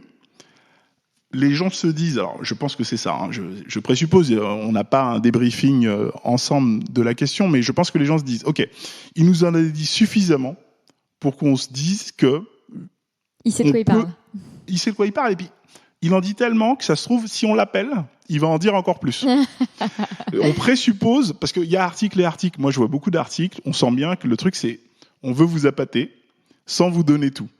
Moi j'avais le présupposé que si je donnais tout, quasiment, pas tout, mais beaucoup, on m'appellerait. Ben, c'est un peu ça qui s'est passé. C'est-à-dire qu'au fond, j'écrivais des articles, j'avais des personnes au téléphone qui me disaient oui, alors pour la notification de contenu illicite, et je me disais mais soit la personne est un juriste, soit elle a lu mon article. Et je dis vous avez lu mon article? Il me dit oui, c'est exactement ça. Donc je vous appelle. Comment vous pouvez faire pour m'aider? Donc le conseil, c'était beaucoup de relationnel que j'avais eu par ailleurs, et le contentieux, c'était beaucoup les articles. Mais pas que, mais c'était beaucoup les articles. Donc, de toute façon, franchement, je trouve que, en fait, quand on s'engage dans cette démarche de créer du contenu, je trouve que le fait de créer du contenu radin, c'est contre-productif. Parce qu'en fait, le cliffhanger, il est pas là, quoi. Enfin, dans le sens, c'est pas parce qu'on donne un peu les grands basiques et qu'on dit, pour en savoir plus, prenez une consultation. Bien sûr. En fait, je trouve que c'est beaucoup plus productif de vraiment donner la matière et de montrer à l'autre à quel point, en fait, vas-y, je t'ai tout donné, tu peux gérer tout seul. Et finalement, presque le fait de dire, moi, je t'ai tout donné, si tu veux gérer tout seul, vas-y, gère tout seul. Et en fait, la personne, elle se rend compte qu'elle galère, même si elle a tout, que c'est pas pour ça qu'elle arrive à adapter le document, le modèle, que c'est pas pour ça qu'elle a pas de questions sur des sortes de qualifications et tout. Et finalement, rendre la personne quasiment autonome par rapport au sujet et du coup lui permettre presque de se dire ouais, je vais me chauffer, je vais le faire, mais c'est la meilleure manière de la mettre face à sa propre humilité de ouais non en fait malgré tout ça j'ai quand même des questions et je voudrais quand même être accompagnée. C'est ça, et c'est souvent ce qui arrive d'ailleurs. Ouais. C'est ça qui est fou, c'est que finalement la personne à qui vous avez tout donné, vous évitez une discussion qui consiste pour elle à prendre ce qui lui manque. Ouais. Et donc quand elle appelle, franchement statistiquement, 100% des gens qui appellent en ayant lu un article veulent être défendus parce qu'ils ont quasiment tout. Donc s'ils veulent attaquer, il est évident qu'ils vont trouver un avocat. Donc ils vont devoir trouver un avocat. Donc ils vont vous choisir parce que vous leur avez donné un petit peu. Et s'ils veulent du conseil, c'est qu'il leur manque quelque chose c'est un conseil précontentieux, il leur manque quelqu'un pour rédiger le fameux courrier qui est à l'aune de la problématique.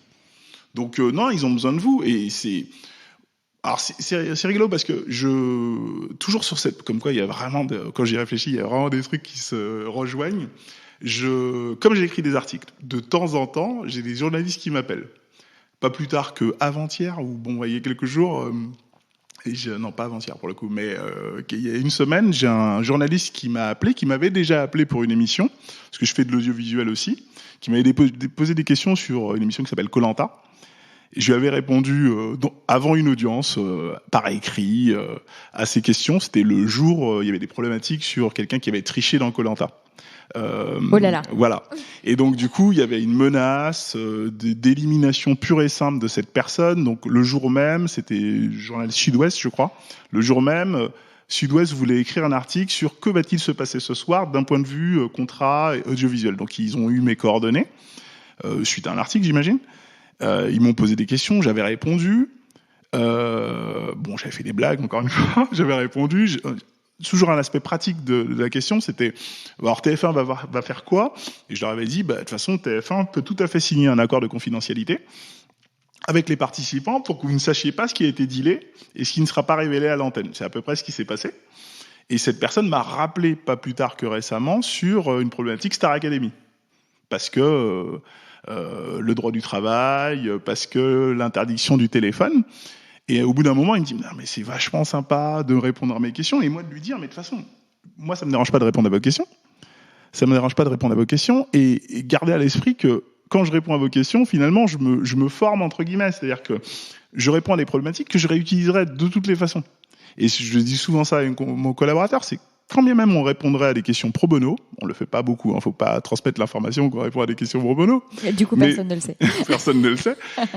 Mais en fait, ça sert. C'est-à-dire qu'en fait, on est dans le seul métier où, de toutes les façons, même ce qui est donné comme ça, gracieusement, entre guillemets, servira à être facturé plus tard. La problématique sur laquelle il m'a demandé d'intervenir, ça m'a demandé quelques petites recherches. Je lui ai donné la réponse.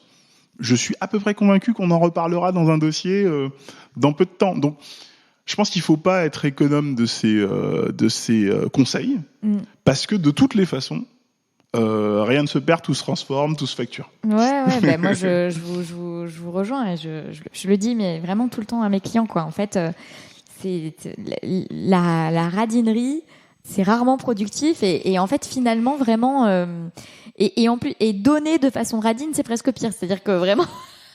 Oui. mais bon, après c'est des grands débats. Mais en tout cas, voilà, vos premiers clients, ils sont venus donc du réseau de confrères et aussi de votre production du blog, etc. etc.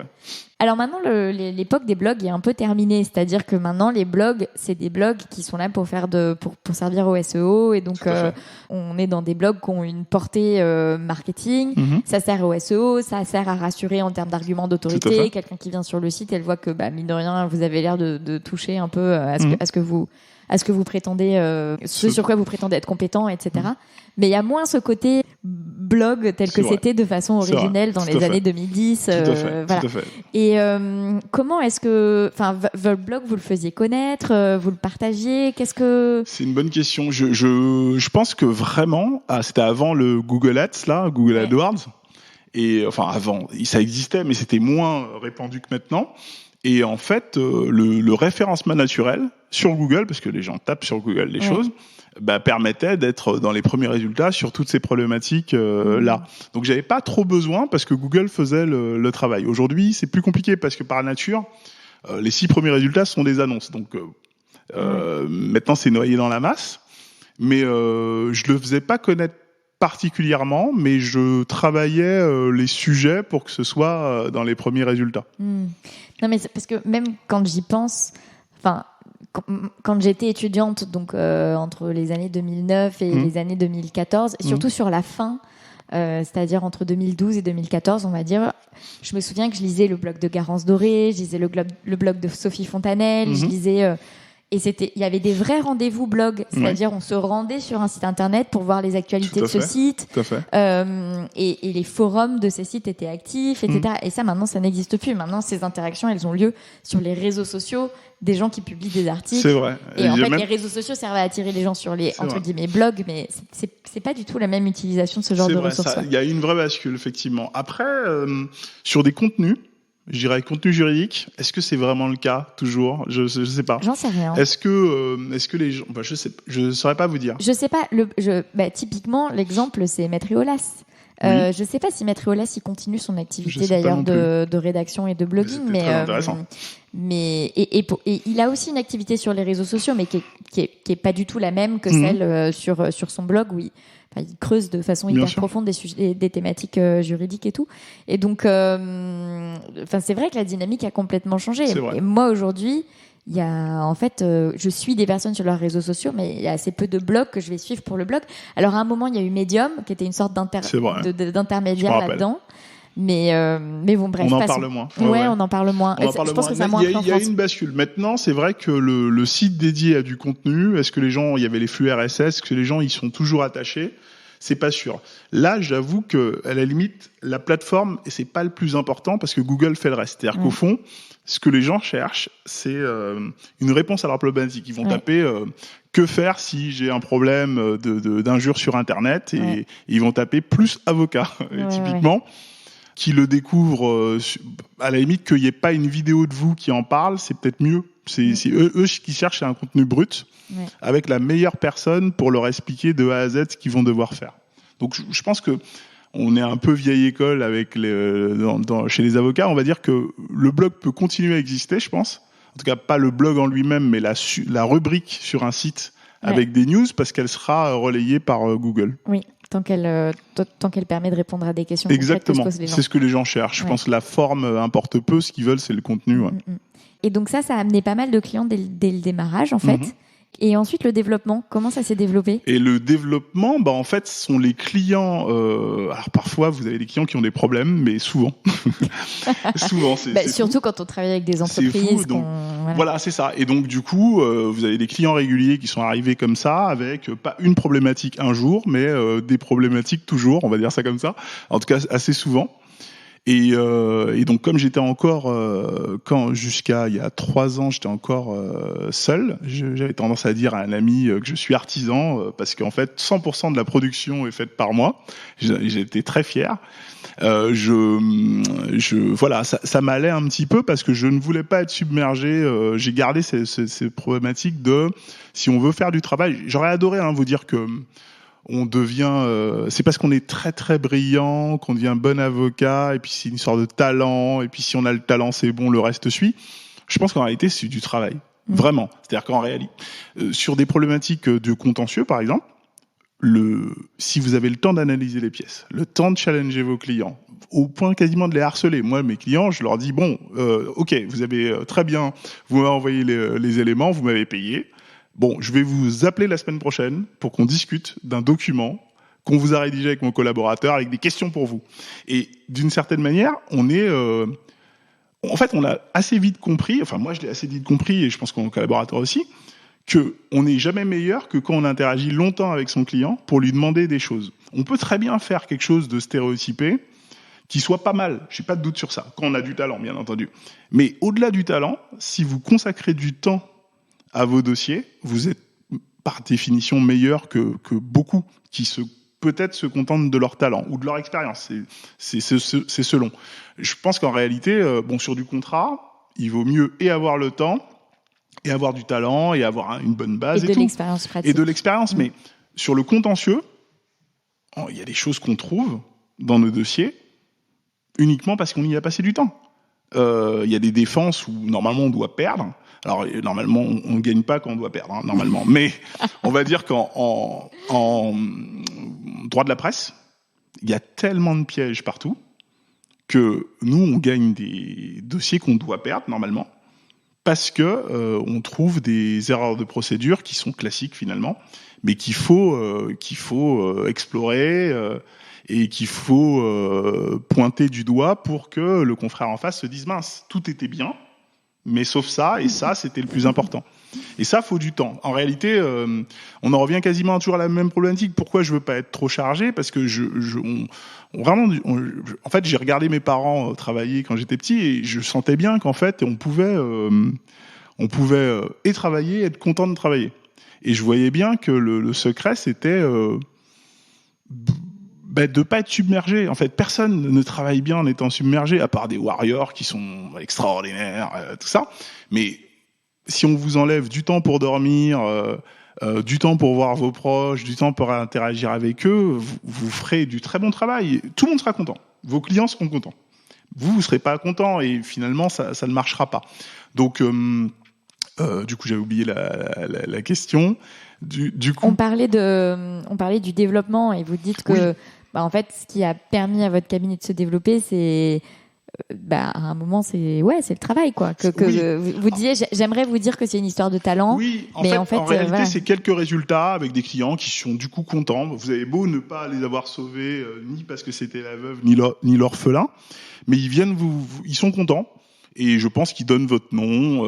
Là, pas plus tard que ce matin, je discutais avec un client qui a donné mon nom à un de ses amis sur une problématique de propriété intellectuelle qui va probablement m'appeler parce que je pense qu'il se sent bien accompagné. Mais c'est pas une histoire de qualité de travail dont je vous parle vraiment en fait. C'est au-delà de ça. C'est une question de qualité relationnelle et le temps que vous prenez avec les gens. Voilà le temps. Je pense qu'ils sont super contents. On est dans un métier, ce que je dis souvent à mon collaborateur, où tout le monde est débordé. Mais pour une raison simple, c'est que on s'est limite, sûrement par politesse, pas refuser des clients, par politesse sûrement.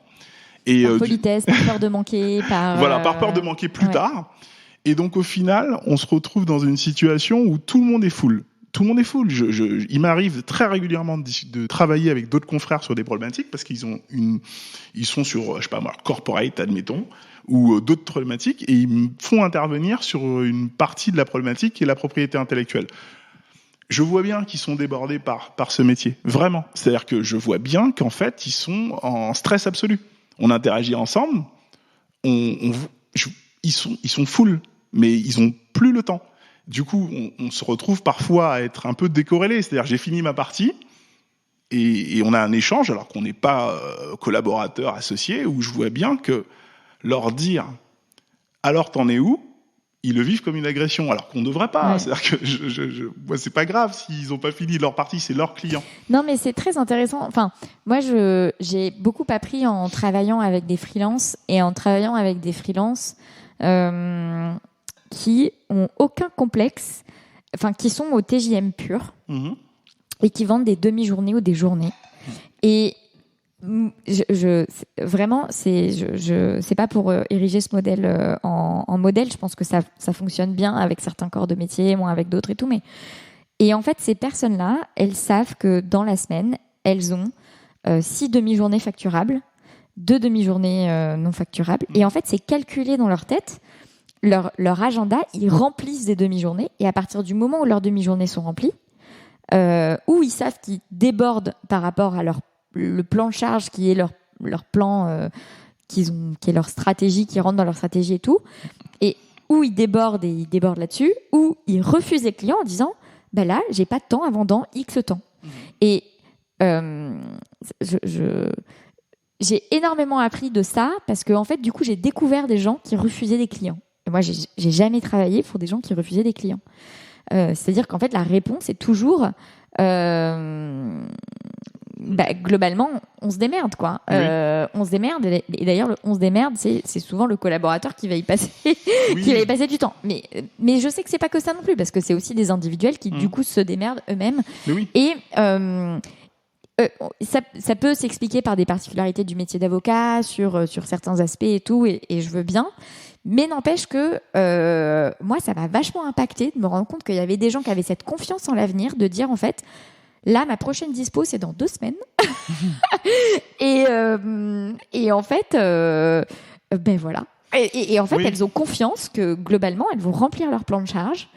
Et je trouve ça scotchant. Et donc, mais je vous rejoins. Mais moi, je suis la première à avoir du mal à dire non, hein, et à me retrouver débordée. Alors que je vous rejoins sur le fait que l'ultime luxe pour un client, c'est de sentir qu'on a du temps pour lui. Oui, c'est ça. Et qu'on n'est pas en train de compter la minute. Et ça, c'est l'ultime luxe, en Et fait. vous ne savez pas d'ailleurs à quel point il vous en remerciera. C'est-à-dire qu'il voit que vous avez du temps, il va peut-être vous confier quelque chose qu'il n'avait pas du tout envisagé de vous confier au départ. Mais il va se dire, le service est au rendez-vous. Moi, j'ai beaucoup d'admiration, au-delà du métier d'avocat, hein, sur l'idée du service. C'est-à-dire qu'au fond, quand je vois un boucher qui est extraordinaire, qui vient avec le smile tout le temps, je trouve ça super. J'aime bien. De façon générale, je l'observe beaucoup. J'aime bien les gens qui sont contents de faire ce qu'ils font. Vraiment, contents. Et je trouve ça m'envoie de bonnes vibrations. Et ce que je tente de montrer à mes clients, c'est que, en fait, ils ne m'embarrassent pas par leur demande. Mais pour ça, il faut, je pense que vous pouvez pas calibrer ce qui va rentrer, il faut accepter. Alors j'ai une expression avec un ami, on se fait souvent des phrases définitives, de décroître pour croître. C'est-à-dire qu'en fait, il faut, bon, ça veut pas dire grand-chose, mais il faut quasiment accepter de ne pas tout accepter du coup.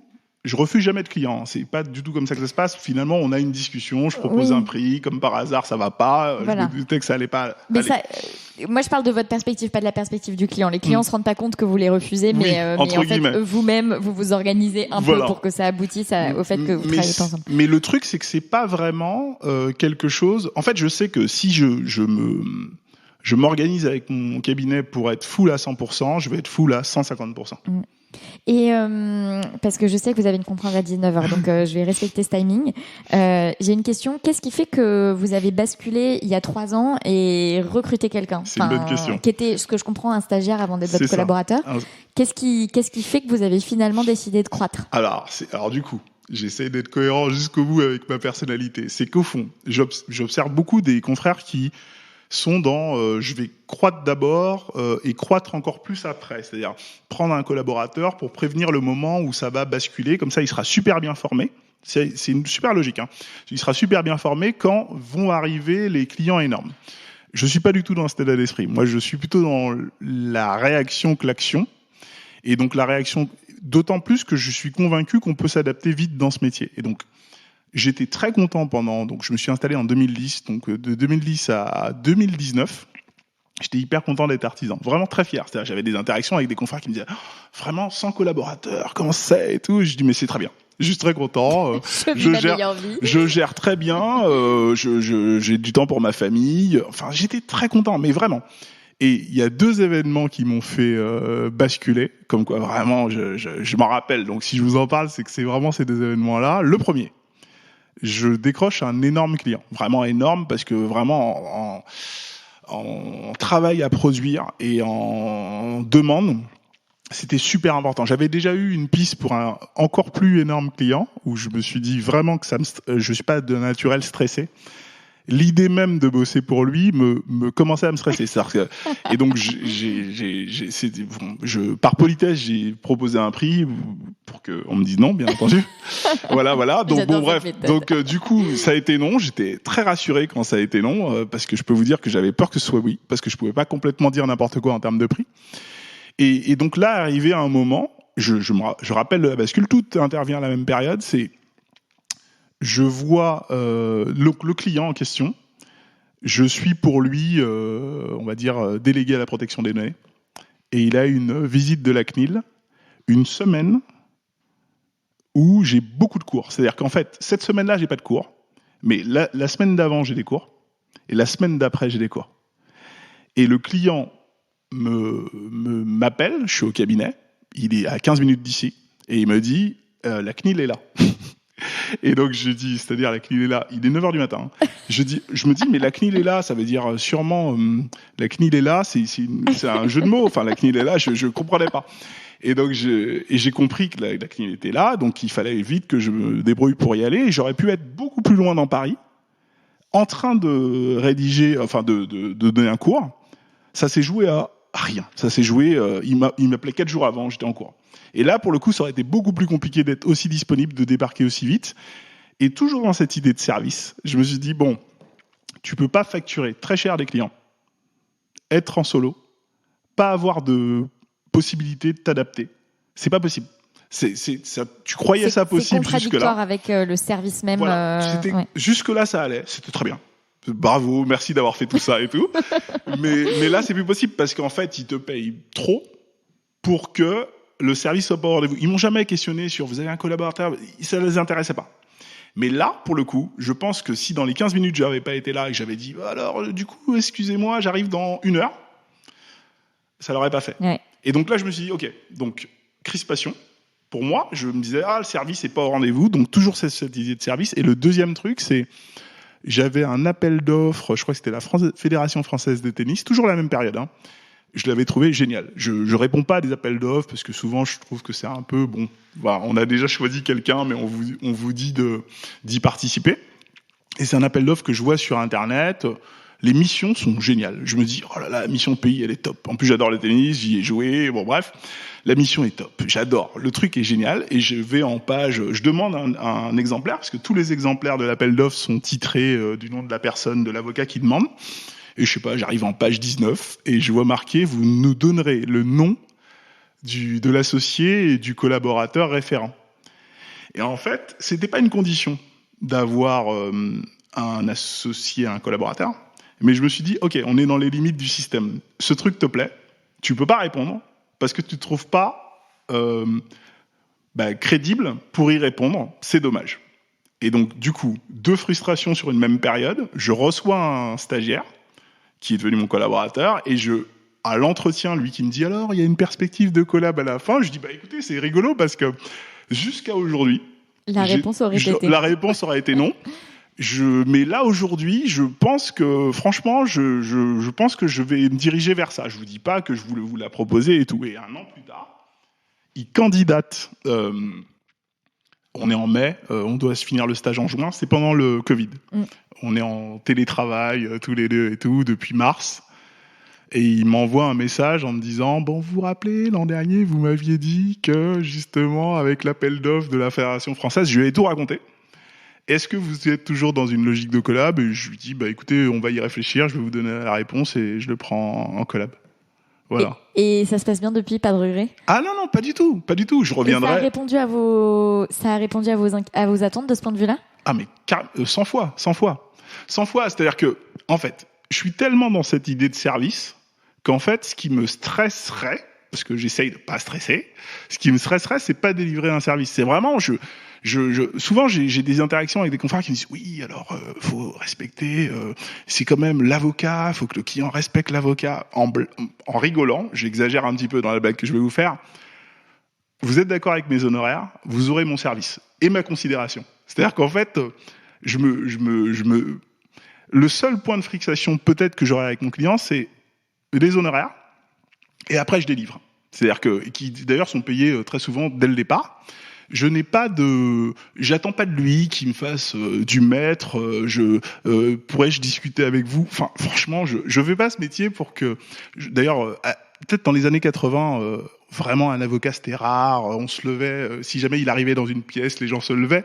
Maintenant, il y en a partout des avocats. Enfin, c'est mignon de croire encore que ça représente un truc extraordinaire. Je n'ai pas de doute sur le fait que ce soit très respectable, mais vous dire aujourd'hui que quand j'annonce que je suis avocat, les gens se prosternent, ce serait un mensonge. Donc, ça sert à rien. Moi, je suis vraiment dans le service. Et donc, du coup, ce qui m'intéresse, ce que je trouve super avec le fait d'avoir un collaborateur, c'est que on a des interactions. Donc, en qualité.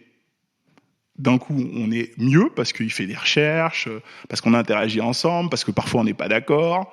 Et du coup, le client le voit parce qu'on délivre plus vite. Et ça, le client le voit. Et du coup, en qualité de travail, je suis super content. Et mes clients, ils me le disent pas parce que bon, super content. Si vous dites à votre avocat que vous êtes super content, bon, il va peut-être vous facturer plus cher. Donc, les compliments sont rares pour les clients.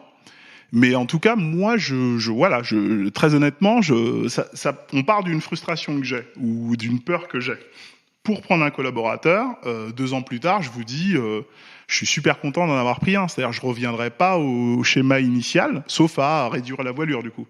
Réduire la voilure de clients qui arrivent, on va dire ça comme ça. Parce que de toute façon, ce qui dictera, je sais pas si on en parlait off ou pas, mais ce qui dicte en fait mes choix en tant qu'avocat, c'est des choix de structure. C'est le fait de vouloir coller aux besoins de mes clients. C'est uniquement ça. C'est-à-dire que si jamais j'ai des clients pour un collaborateur, j'aurai un collaborateur. Si j'en ai vraiment pour 2, je pense que j'en aurai 2. Mais ça. Non, mais il y a quelque chose de très pragmatique derrière ça. Ça me renvoie à la conversation que j'ai eue hier avec Pauline Rongier, qui dit, en fait, moi, tant qu'on a besoin de moi, j'aurai des collaborateurs. Donc, si on a plus besoin de moi et qu'il faut que j'ai plus de collaborateurs, j'aurai un collaborateur de plus, 2 collaborateurs de plus. Et elle part vraiment du besoin du terrain et elle n'est pas dans cette logique et qui peut être la logique d'autres. En fait, il n'y a pas une logique qui est meilleure que l'autre, mais elle n'est pas dans cette logique de moi, ce que je veux atteindre, c'est ça. C'est une structure où j'ai une équipe de 10 personnes et où il se passe ça et on gère ça et tout machin. Alors en mode, moi, si on me sollicite et que je suis full, c'est-à-dire que j'ai besoin de quelqu'un d'autre, donc j'aurai quelqu'un d'autre. Et donc, oui. Et elle a vraiment cette logique hyper servicielle aussi, en fait, qui est que je trouve intéressante. Oui. Après, je vous dis, vous pouvez poursuivre des rêves. Moi, en tout cas, mon rêve, c'était pas mon rêve, c'était de devenir avocat. C'était pas d'avoir nécessairement plein de collaborateurs. Après, je vous dis, c'est super.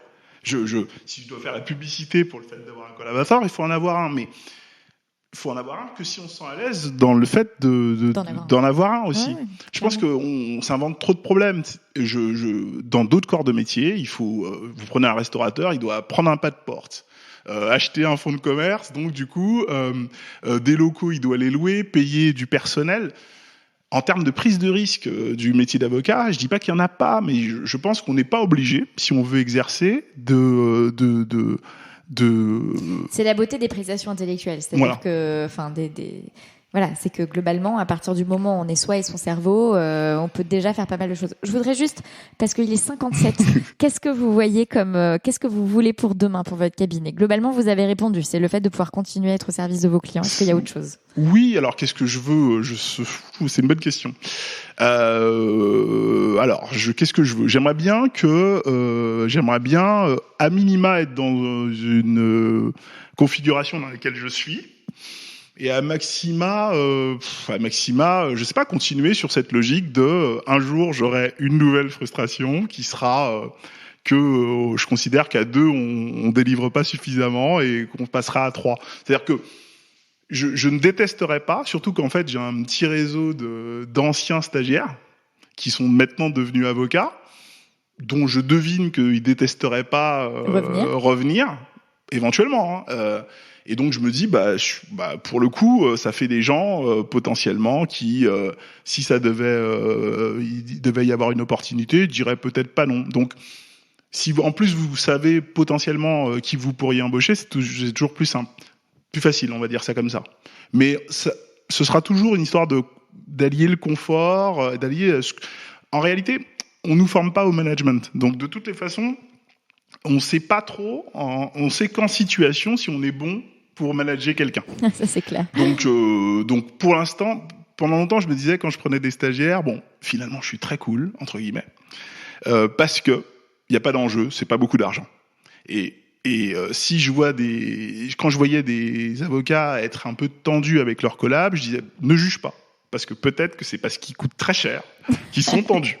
Bon, aujourd'hui, j'ai un collaborateur, je pense ne pas avoir beaucoup changé d'attitude entre ce qui j'étais en stage et qui je suis maintenant qu'il est collaborateur.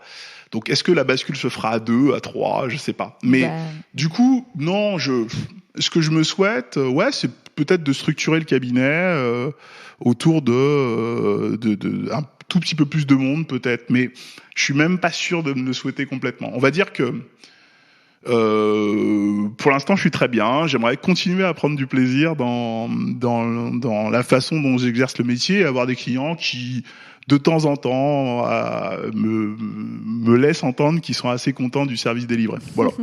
S'il y a ça et que ça dure 40 ans, 30 ans, ça me va très bien, parfait. Quelle est votre dernière joie ? Quelle est ma dernière joie ? C'est une bonne question.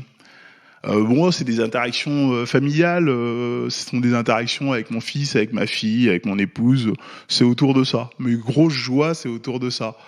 Les joies professionnelles, je les distingue un petit peu, c'est des satisfactions. Les joies, c'est plutôt truc familial. Donc, ma dernière joie, c'est du temps passé avec ma famille, la plupart du temps. C'est un peu ça l'idée. Et qu'est-ce que vous portez sous votre robe ? Des convictions, une forme de détermination, je dirais. Ouais, des convictions et une forme de détermination. Ouais, surtout ça. Ah, il est 19h, sinon je vous aurais demandé quelles étaient ces convictions. Non, les convictions, c'est le fait de tenir tout ce que je viens de vous dire là au téléphone. Parfois, il m'arrive d'avoir des interactions avec des clients. Je suppose qu'ils se disent qu'ils vont tomber sur l'avocat un peu qu'ils avaient imaginé, mais en mal. On n'est pas une profession où les gens viennent avec des présupposés positifs. Peut-être qu'on vous a dit d'autres choses dans des podcasts, mais il y a une méfiance. Franchement, il y a une vraie méfiance. Donc, j'aurais tendance à vous dire, souvent, j'ai des interactions avec des clients qui viennent pas dans l'agressivité, mais qui supposent. Par exemple, il commence à me dire oui, par contre, il faudrait être rapide sur le fait de délivrer. Et je dis mais non, de toute façon, tout dépend de vous. C'est vous qui donnez le tempo. Si vous me dites que vous êtes d'accord avec mes honoraires, que vous me payez, qu'on tombe d'accord sur tout, vous aurez la diligence dans tant de temps. Et ça vient probablement du fait qu'ils ont l'impression parfois d'être baladés, de pas avoir le service attendu. Donc, quitte quasiment parfois à être agressif avec le client, je leur dis un peu leur cas de vérité. Sous-entendu, je pense que vous m'avez confondu avec quelqu'un d'autre. Et donc, c'est un peu ces convictions-là. C'est-à-dire que je suis tellement attaché à cette histoire de service qu'il peut m'arriver de temps en temps de bousculer le client qui veut m'envoyer un message qu'il aurait dû envoyer à quelqu'un d'autre, mais pas à moi. Voilà, on va dire ça comme ça. Je comprends. Voilà. Et merci beaucoup pour cet échange. Merci Lila Louise, et puis à une prochaine fois. Ouais. Vous avez écouté l'épisode jusqu'au bout, donc j'imagine que ça vous a plu. Pour me remercier et pour aider d'autres personnes comme vous à découvrir le podcast, vous pouvez le partager, vous abonner depuis votre application d'écoute de podcast et laisser un avis et 5 étoiles. Ça fait vraiment la différence au niveau des algorithmes. À la semaine prochaine!